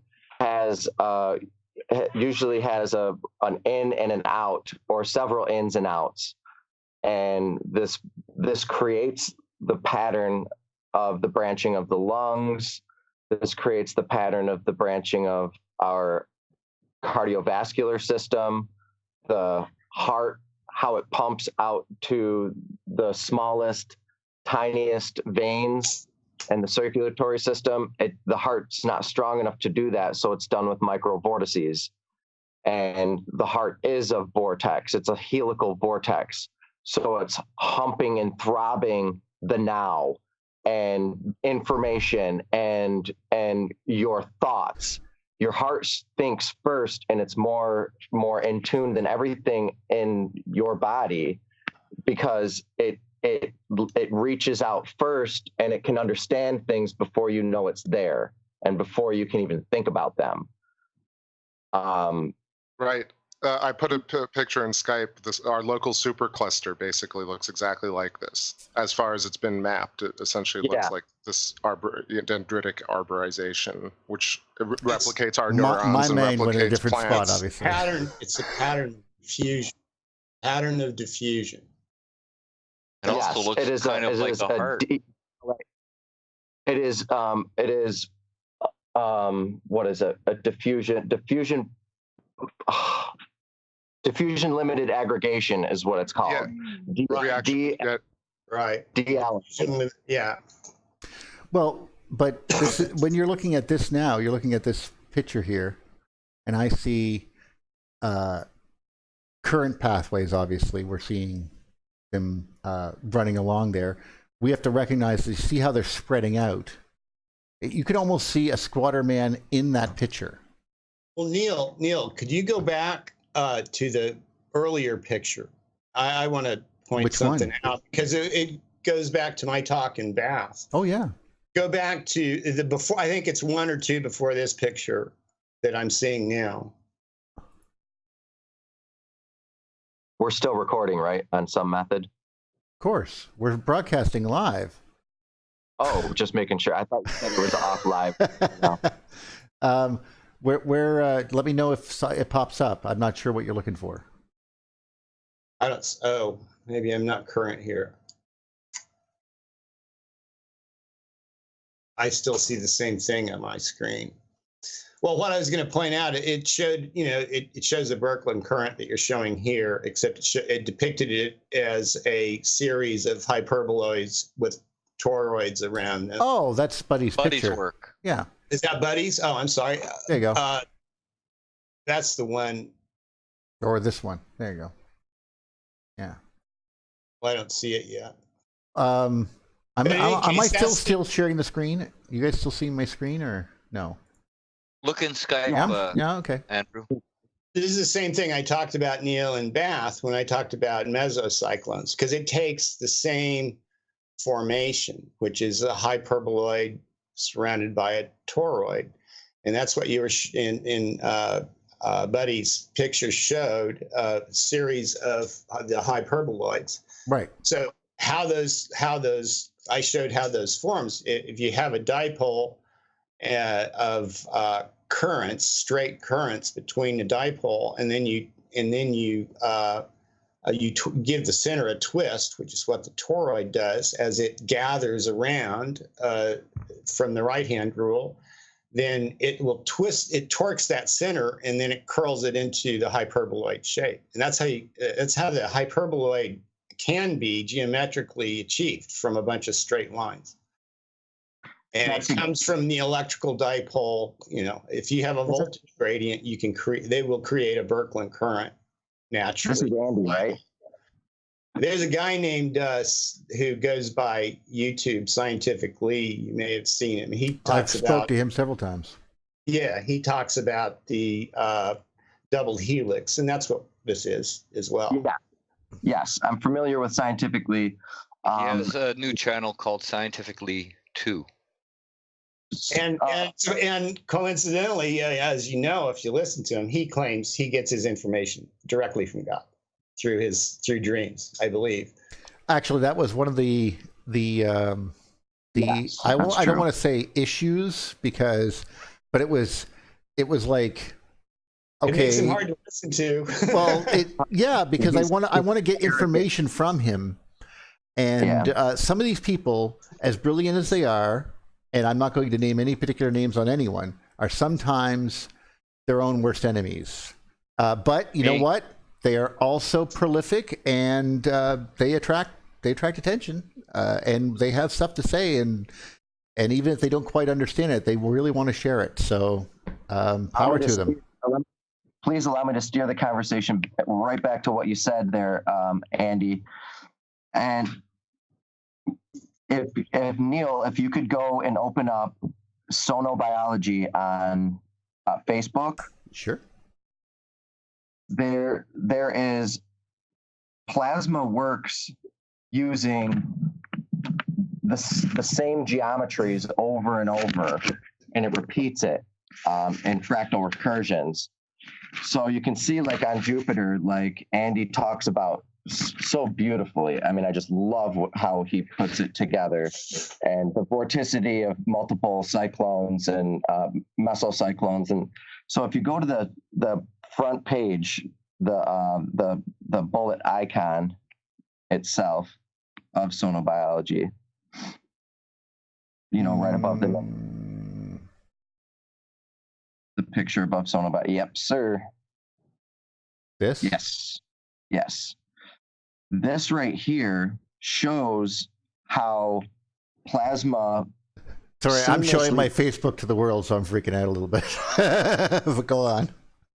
This right here shows how plasma seamlessly flows betwixt spheroidal, conical, cylindrical, helical, helicoidal, and it pinches. You see how it pinches and seamlessly linear too, in layers. So anything you want to call it, there's conical. So plasma, what I'm seeing is there's a design here, and plasma works according to those type of patterns that I was mentioning, and then it nodes up.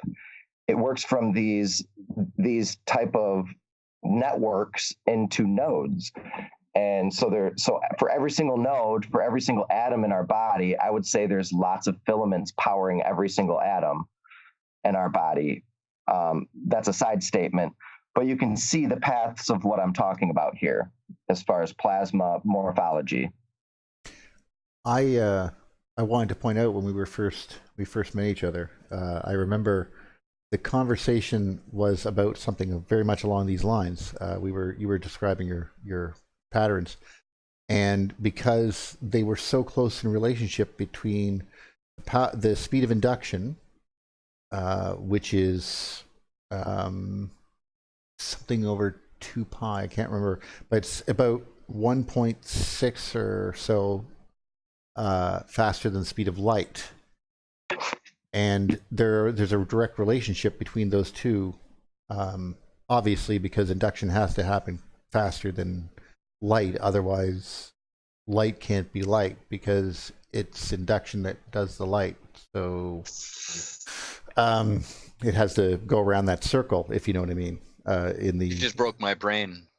In the spiral. Yeah, so that could be the generation. Basically, plasma itself, the electric force, creates a grid, which is literally the golden ratio, and everything grows on that grid by just the nature of those two factors. There's a really random channel that maybe no one's ever heard of, but it's called An Artist's Theory on Physics or something, and he talks about how the periodic table emerges in a Fibonacci spiral. Wow, that wouldn't surprise me either. He's good. His voice is hard to listen to throughout it. Yeah, It's that's a true. cartoon, but hey, it is what it is.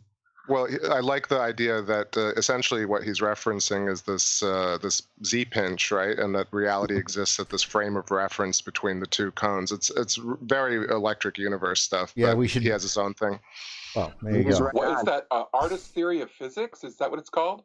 Yeah. He changes it all the time. It's like now Oh. some weird the artist but it's- theory on physics. I'll try and find it and post it in the chat. Cool. Thank you. It's interesting because the sacred, the Buddhist, or is it the Zenist? Anyway, they're books. They have 108 books, and it's a sacred number. I'm finding it quite a lot in all kinds of stuff. Yeah, I watched Lost, and it totally freaked me out. So, come on, 108. Isn't the moon proportional to the sun by 108? No, it's 400. Oh, There's okay. 107 moons fit in between, or 107 Earths fit in between. Like and each one of them is like ironically fitting really strangely. Do you know? Have you guys seen what I'm talking about? Well, I try not to be too involved in numerology, or I'd go insane. In a good way, but I mean, it's such a rabbit hole, as women. The Earth and the Moon, that's not numerology. How many moons fit in between the Earth and the Moon? That's not numerology. No, it would be. Let's see, the Moon is what 3,200 miles across, and it's 237,000 miles to the Moon. So maybe not that much. Let's do it. I've been looking into it because of the geometry and the spacing of things. No, So, I'm just thinking. Those are resonant. They're resonant. Our orbits are resonant orbits. Yes. Jim would totally agree with you. That's what Don Scott came across, and he said someone else came across the same model having to do with Birkeland currents and the planetary spacing. Well, yeah, because there's a capacitance that would form a shell that would form around the main current as it gets pinched in. It would have a higher current flow, higher capacitance, and it would be related to the shell around it. The question is, how big are these shells? Are there smaller shells between some of these shells? Because we see that we're trying to see these things as just regular shells, but in actuality, what they is a Crookes tube discharge, but it would be in a spherical form. So, because in a ring, I basically mean around. You're seeing these shells. Each of these little glows here would be sort of like a shell around a main current. Well, is this the representative of the whole solar system? Where is this dark space? Is this, this is where we're trying to understand this in relationship. And of course, when you move it to a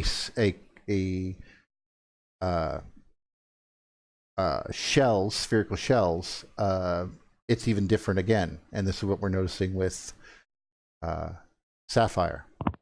So, well, my early stuff was checking out that the Mercury was 1/18 of the Earth, and the Earth was 1/18 of Neptune, which was interesting to me because I had placed both of those between Mars and Jupiter, and Neptune is 1/18 of Jupiter, and the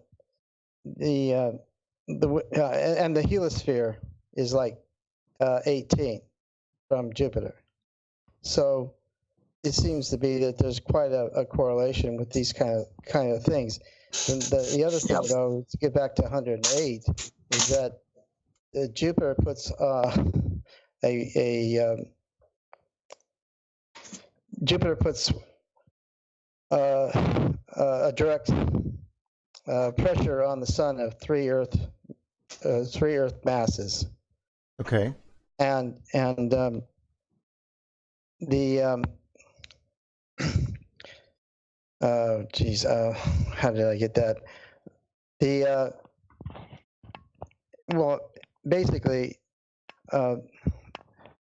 Jupiter is a 324. 3 divided by 324 is 108. And okay, I just don't know I guess I don't know the perfect relationship between these. But we're this is are these the size difference between the two? No, masses. Masses. Okay. And now again, for those people at home, that's one of the big things about the electric universe is wondering, our mass as a property of matter something that can be changed? Is it dependent on something? Is it a constant, but only a constant now, just like light speed? You only have to have mass as we're trying to figure out what the solidness of mass is. Well, yes. Is it related to density? Basically, does specific gravity or specific density change? I think it's more volume and I've called mass volume. How much charge it can hold. Well, there you go. That's another potential. Yeah, I like that idea because we do know that metals are heavier. That's interesting. I have no other form. I mean, I have no other idea that I can come up with. No, that alone was brilliant. I never thought of it that way. Yeah, and then the size, ratios of size would matter too, because volume is connected to that mathematically. So you could would also be. Like that. Go ahead. Have you who's speaking right now? James. Have you heard of Geoffrey West? No, I don't think so. There's a book called Scale, and if we could pull that up, type that in, and just look at the cover and see what it says. This book, I've been marinating on it, and it talks about the metabolism rate between one creature to the next, and the size ratio and the distribution of mass, and the scaling laws of all creatures, living networks, dying networks. Geoffrey West, GEO. Okay, Geoffrey West. GEOFFERYWEST. Scale. Yep. Boom. On the top there. I was talking to Ray Tom. We used to be on the same forum way back, and I bet you he would know this stuff. It's so scintillating. I mean, dealing with the work that I do and geometries and ratios and scales and everything. Well, this is his talk. He describes it well in his talk, but I was just going to look at the cover. I'm just skipping through it. Don't worry. Just keep going. Well, there was something I wanted to mention, but that's fine. Oh, that's fine. I can go back to cover. Here we are. There you go. You know, I was going through the geometry forum, and that they had one time posted this thing that was about general geometry, and I was just flipping through it. I didn't have much time, and he got to the 7th, and I thought, wow, I really need to watch this, and it disappeared, and I never could find it again. You know, but I would really like to see geometry based on 7s, because that seems to be a really important aspect. Yes, seven is I would say how the third drawing that came out of me during the week of illumination, when the 7 drawings came out of me,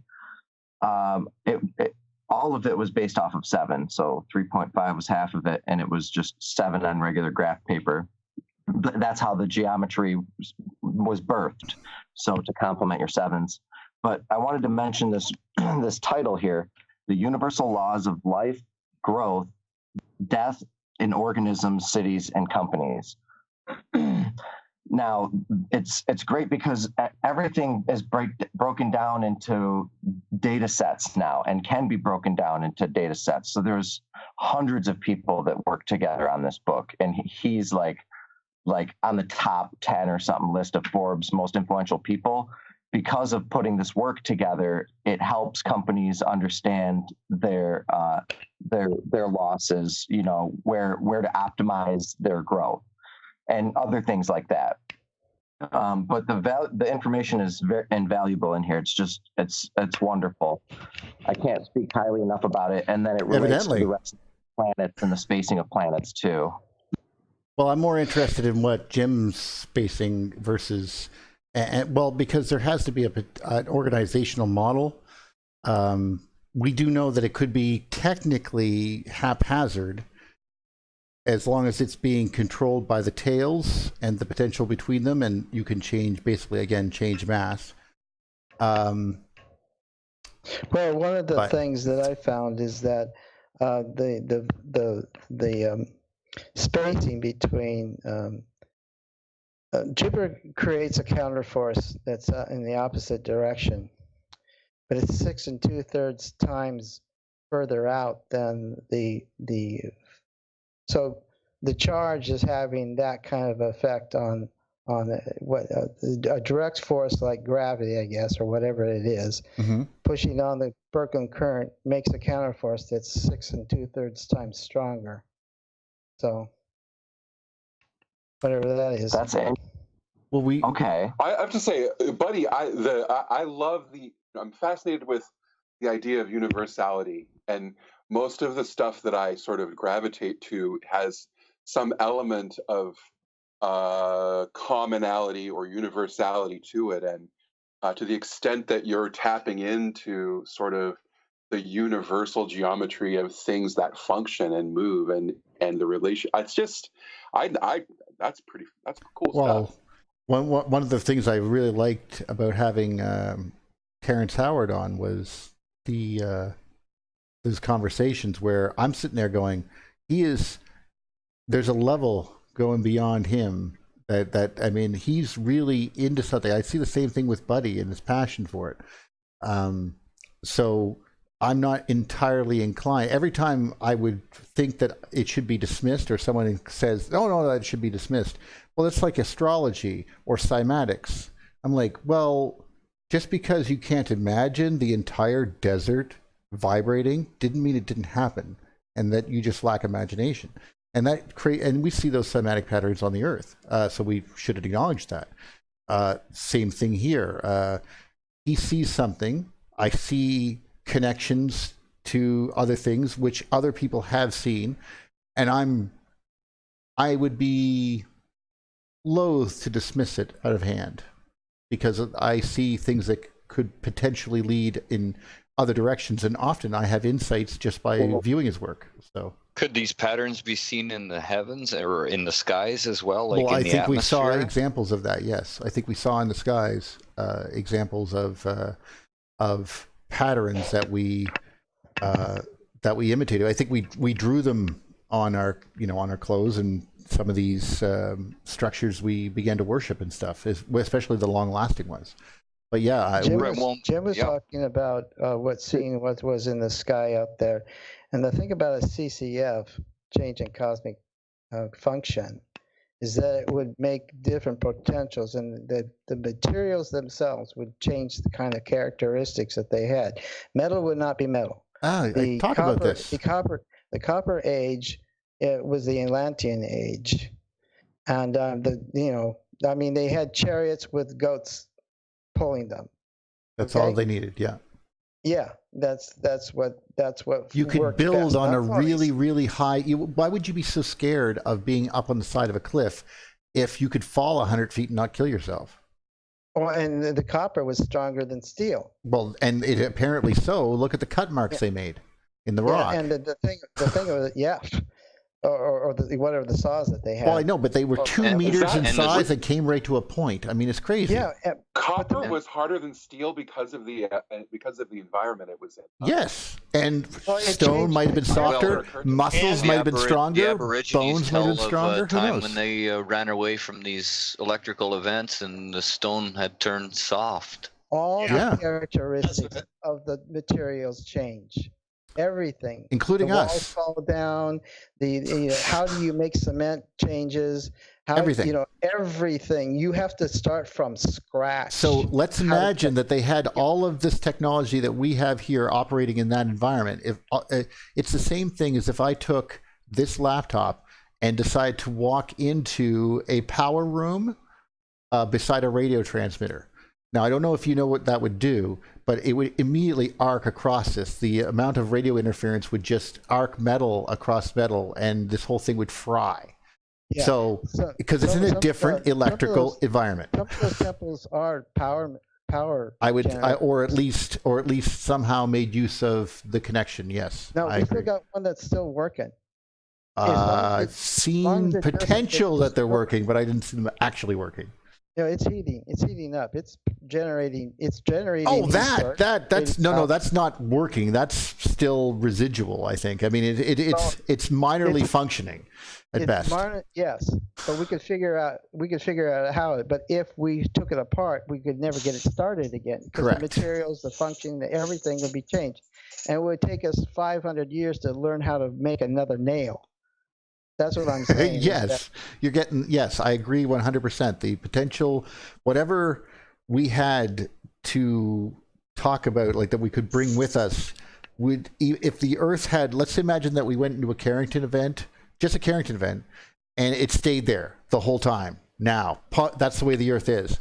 We'd have to redesign the entire freaking power grid. And that's just that. And we probably it would take us forever to figure out how to make tools to do it. Well, because suddenly I would go, no, the ratio between these two things, the weight and the mass of these two things is blah, and the amount of thermal conductivity is blah. It's right here in this book. And then it would go, well, that's not what it is anymore.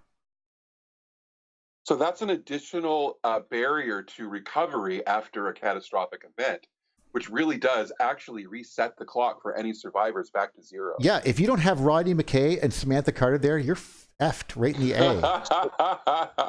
And you have to spend most of your time trying to figure out how to make food. Yeah, I mean, sure, we'd kill things and eat it, assuming there were things alive to find. I mean, there's going to be so many animals dead, like you said. The disease Assuming alone. anything is still edible. I mean, basically, you're saying we. Oh yeah, animals would be poisoned again. Yeah, shit. Not edible. Sorry, poop. But new things would pop up that we could eat too, but it would take a long time. Well, we'd follow animals and see what they're doing and watch them die first. I mean, I'm sure, but thank you guys for all those ancient humans who figured out what we can't eat. Thank you very much. Here's to you. Just being respectful. Well, guys, this has been a fantastic conversation. I don't know if anyone has anything else they want to add before we take off, because this is it's just been a long one, and I don't want to, it's been fantastic. I have an additional question for Buddy, actually. Of course. Buddy, you talk about the dreaming and how dreams are an access point. And this isn't a personal experience that I've had my whole life. This sort of tapping into a semi-conscious state or whatever. I'm an only child, and I'm dyslexic and all sorts of weird stuff. But I really do think that there's something to this sort of introverted sensing or introverted access to some sort of to the extent that we are a conduit. And we're receiving and giving information to the world around us. There's this sense that I feel personally, and I try really hard not to be wooey about stuff like that. Mm-hmm. I want it to make sense, But there's also this whole element to my personal life, which is very, very, very intuitive, and I don't understand it. Specifically, my creativity is something that I have a really kind of a strange relationship with, because I feel like when I'm creating, I'm tapping into this introverted sensing or this sort of insight that exists from within, strength from within that I'm drawing from. And as an introvert, I think that makes an immense amount of sense to me. But you have to wonder, what am I drawing from? What exactly am I drawing from in this it's a lifetime of experience. It's you can lame things off, but there are moments in time for me personally when I feel like I just start saying shit and I don't really know exactly who's talking, and that's a feature of my personality. Like, That's and when actually a function of human beings, I think. yeah, well, I mean, as I lived as a Christian for about 7 years, and one of the pastor came up to me once and said, "You, sir, have the spirit of a prophet. You've been blessed with the spirit of a prophet." I was very impressed, and I thought that sounded really cool. Right, But of it course. was not something. Yeah, it was flattering, but it was not something that I was willing to imbue myself with or take on as a sense of my own identity. And yet, there's been this sense of me being able to access this well within myself to gain strength and wisdom and insight and understanding that I kind of think other people don't necessarily always have. Is this the dream state you're talking about, or is being talked about? Is this comparative to the experience I'm expressing to you, or is it different than what you experience in some way? I would say that there are events that happen, and it was an event as far as when the geometry came to me. It was literally the hand of God. I mean, you read about it in the Bible. You there's things that people talk about that are great, and there's visceral things that are amazing as far as experientially going into remote viewing and all sorts of weird things. But there's nothing like when the hand of God is upon you. There's absolutely nothing like it. I haven't heard the album that I was listening to for probably 10, maybe 15 years. I was listening to an album on repeat. This is something that I do as a mantra now. It's part of my philosophy. Now, it builds plasma fields and plasma layers, and you can induce all sorts of different things inside of music. But this song came on just now. I was driving out in the park earlier. The song came on, and it was the song from the geometry when it first came to me. And I just started bawling. All I could do was bawl and cry. Now, there's something sympathetic with the net and tears. There has to be something in tune, as far as I understand experientially, with tears being thankful, tears of joy, tears of thankfulness and appreciation, that resonate on some sort of a higher frequency than I'd say almost most things that I've experienced. Well, just being deeply moved. Anything that moves you deeply can bring tears. That's emotionally, that emotional outburst experience. And so, yeah. I mean, that's the bottom line. So that's just a side comment. The tears, I think that God's right on tears. I think that tears are the most valuable thing on the planet, as far as us as humans are concerned, but we don't know that yet, and we won't know that for a long time. See, this is some shit that Sister Teresa said that people really give her a hard time for. But this is very much similar to what her sort of life philosophy was, that there was this sort of, that tears, that sorrow were something. So sorrow is interesting. Yes, there's something to be said about empathy and sympathy, and being able to become water and being able to feel it on your skin without touching it, or Bruce Lee style. I go back to that example often because not many of us are Eastern minded. I guess not many of us think in that manner, that if you want to become something, you have to become it. And that's literally sympathizing and vibrating with it, tuning in on its frequency and understanding it. So you could say, I'm not crying, I'm manifesting water. Manifesting love. And that's a deep prayer. That's a deep prayer, and having that's something that I believe in my philosophy, and understanding that's something that's very good and high rewarding. It will revitalize you and give you energy versus a cry that will take energy out of you and leave you dead and beat. And they've done testing on tears with water and what they do when you freeze them and the emotions and different things like that. But I'm not here to talk about that right now. You asked a directed question about how to get in. That's one way that I tend to get in, and breathing. There's cycles and patterns of breathing that Wim Hof, I think he's talking about it.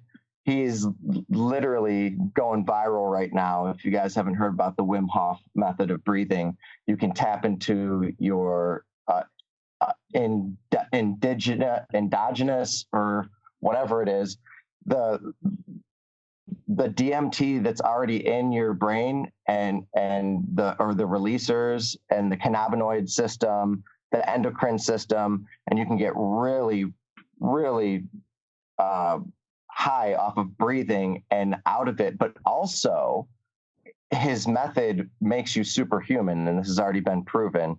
It's hard that other people. It's hard to prove that there's methods to, and he's teaching it successfully to other people. I think me and my friend did that once. I mean, I was just calmly sitting there, and he hit me in the back of the head with a 2x4. I was superhumanly running after him, trying to kill him after that. So, yeah, I saw things. I saw things I never saw before. What kind of crazy Canadian shit is that? Wim Hof climbed Mount Everest in a pair of shorts. That's pretty cool. This guy, Wow. They injected him with... Still not Tenzing Norgay. They injected him with E. coli, and he fought off the symptoms with his own body through his breathing technique. You know, that's very impressive, and that tells you something. He's letting doctors analyze him and test him while he does these amazing things. He swam under Arctic seas for, I think, the length of a football field, underwater, holding his breath in, sub-freezing temperatures. He's done all these crazy things, and he's learned it. He's basically, from my understanding, he's tapped into what the Sufis could do, with breathing technique and meditation, and sit on top of a mountain in freezing air and meditate for years at a time. He's tapped into their methods, but he's allowing science to explore what's going on physiologically in his body, and they're coming up with some really interesting results. So I would think transmutation. Guess how he does it? He does it through compression and rarefaction. Right. That's how the world works. The cosmos works. Yes, everything creates Lichtenberg flow and Lichtenberg patterns through compression and rarefaction. It's not even electric, but it is. But I mean, it's simpler than that. It's which is how Walter Russell put it, as heat moving to cold, cold moving to heat. It's hot or cold. That's it. It's compression or rarefaction. And that, whether that involves electricity, most of the time it involves electricity. I would argue almost all of it, but I wouldn't say, I wouldn't put a definition on it. Well, there's density, pressure, electric current, just simply being at a higher elevation, potentials. All of these are examples of what you're talking about. That totally makes sense. Even at the molecular scale, you have dipoles forming, and you have capacitance generating dipolar alignments. And so there's an electrical effect. When you look at heat and thermodynamics and fluid dynamics, it all at the atomic scale is electric. And I think we're going to have to invite one of these guys on here. He really wants to fight with us, apparently. Yes. He's like. Rah, rah, rah. I agree, Andy. I agree, Andy. Everything is electric. Most of the time, yeah. I just wanted to point out resonance in charges. Yeah, I think that would be close. Neil, Chris said he saw some sprites last night. He put up 2 images of the picture of the day from NASA. No way. Man, Yeah. look at.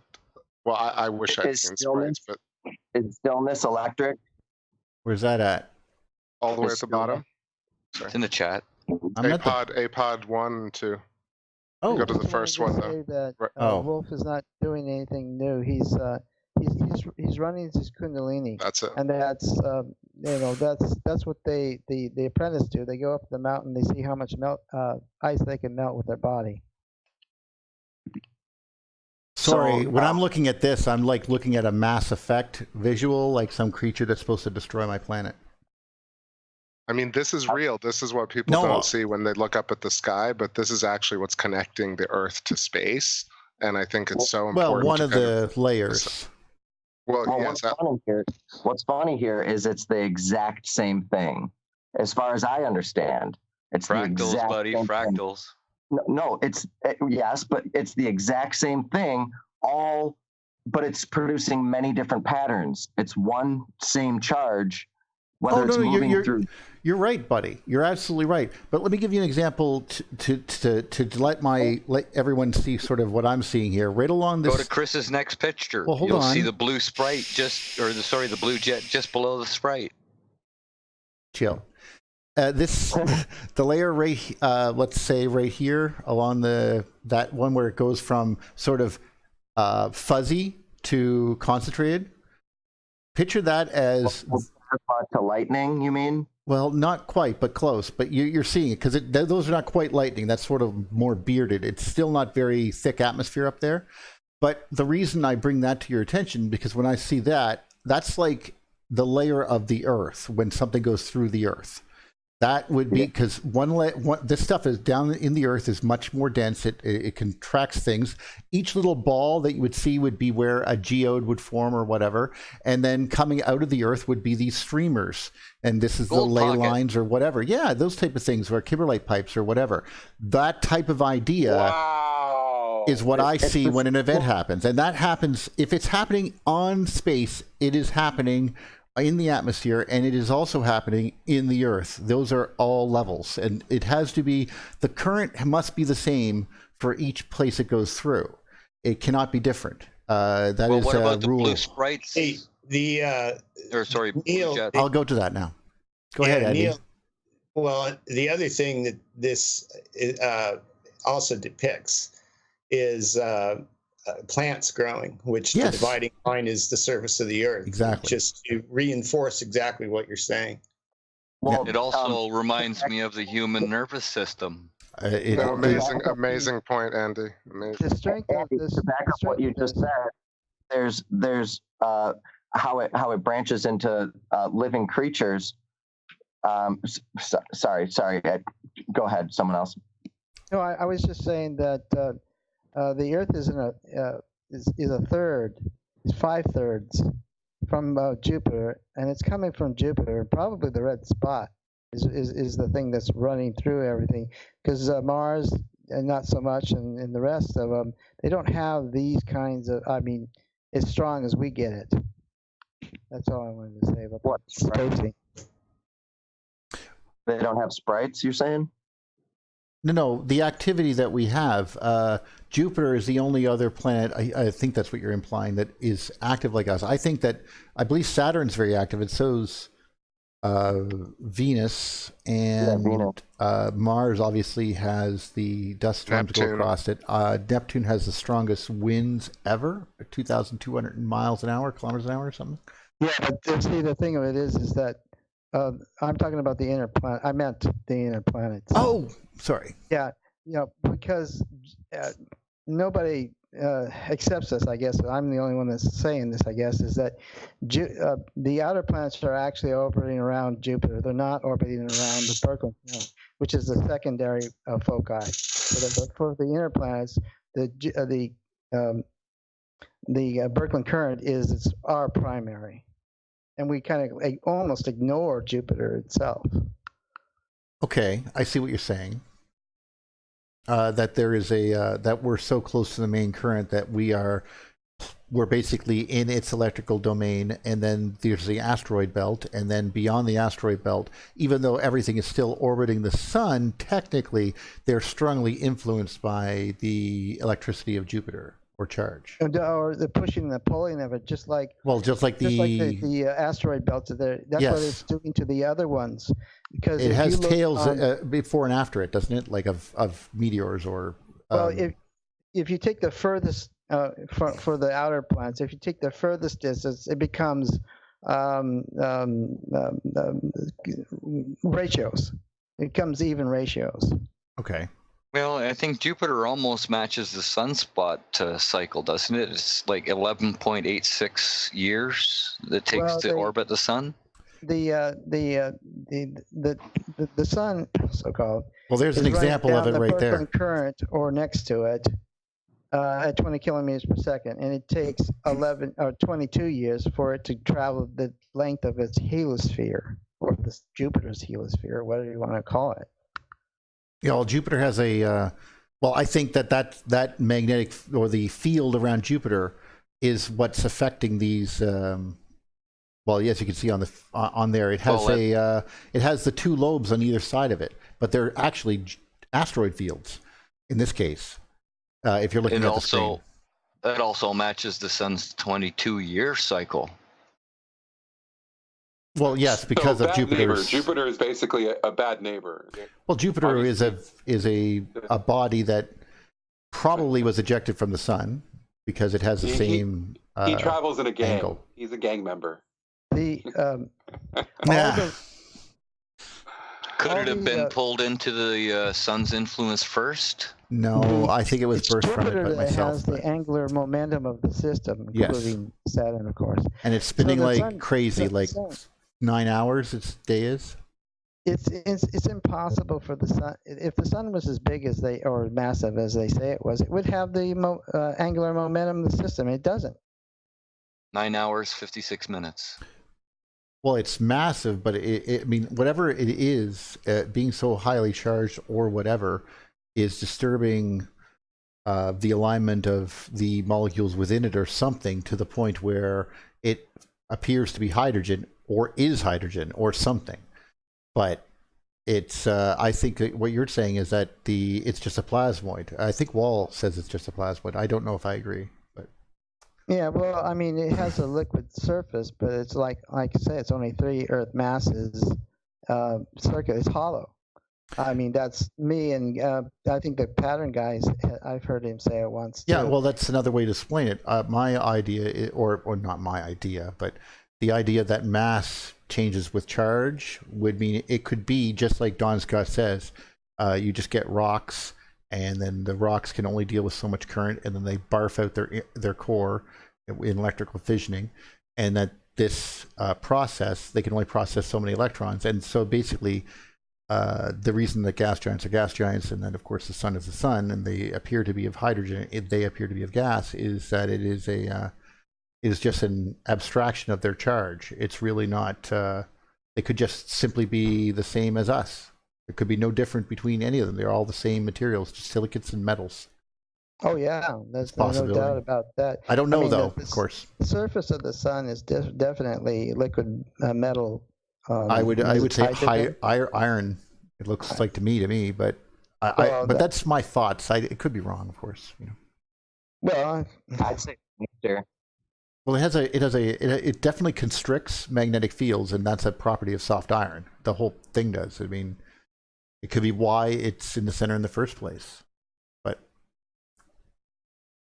it's just a property. It takes all the magnetic fields in an area and just pinches them right down. I mean, that's what we use to make the heads on our hard drives, to read hard drives. That's what we use because we put it right up close to it, and it will leave the correct pattern that we need it to do. We just dump current through it in little pulses. But the big question is, what's underneath the surface of the sun? Is there space in there and another rocky body in between that space? Well, here we are postulating that. We don't even know what's under our own friggin' feet. So I think we're being a little jumping the gun. I mean, I've been laying out the hypothesis, hypothesi, I don't know what they are, side by side, and then testing them all, like liquid, metal, hydrogen. Someone mentioned iron, hydrogen, helium type of ideas in the comments there, but any of these are possible. We don't really know, unfortunately. We have. I think the main thing that you get from this particular setup is for Jupiter and pushing around the asteroid belt. It shows you where the L2 and the L1 and L2 are. And Yeah. I think that's exactly how the Earth and the Moon act towards each other. The Earth and the Moon, yeah. Oh, yeah. Yeah. This is another one because there's another set that does this. Makes the triangle there, which is kind of weird. I've said my piece. Oh, it's just very interesting stuff. Well, guys, that has been fantastic. Anything else before I let these poor people go? I would say the electric universe is the most interesting thing I've ever come across. So there's that. Well, I've dated women, and I find them more interesting, but this is a close second. I have a wife, so I don't have to worry about that. So this is number 2, I guess. You don't find your wife interesting? Well, I'm glad she's going to hear this conversation. All right, well, have fun tonight there, big guy. I find the electric universe even more interesting than my wife, I'm telling you. This is like never say that on groundbreaking something stuff. that's recorded. All right, I'm gonna Guys. invite. Oh. Yeah, I just want to say, Neil and Rick, maybe we'll do the show later or tomorrow on Take Back Space. We can continue this conversation about Oh my God, how you so feel much. about your relationships on my show. Yeah, that would actually that's great because I'm actually going to be I'm not going away tonight like I normally would. I actually have an extra day, so yeah, I'll make myself available on Skype, and you just send me a message, and I'll be ready for you. Depending on my work, I might not be able to. Yeah, just give me a time. What you think you'll start think up like at? 9 p.m. Eastern. I'll try and ping y'all, but it looks cloudy. We'll see, either tonight or tomorrow. No problem. But it would be cool. Just yeah. Yeah, Take Back Space TV on YouTube, folks. Go sign up. We got so many people Subscribe. that are joining and hanging out with us now, and it's just great. We we got what the Leak Project, Diamond, a whole bunch of other people. Greg J's in the Oppenheimer channel. Project is Diamond. It's just crazy. I'm just so happy to see everyone working together. So anyway, I'm going to have to do this little thing where I let people go. Let's see if I can actually line it up, make it all perfect. Fingers crossed and all that. Well, guys, it has been certainly has been real. Take care, my friends. Great conversation. Love you, brother. Love you too. Thanks. It was fun. Adios, everybody. Thank you. Yeah, you did a good job. Great job, Rick.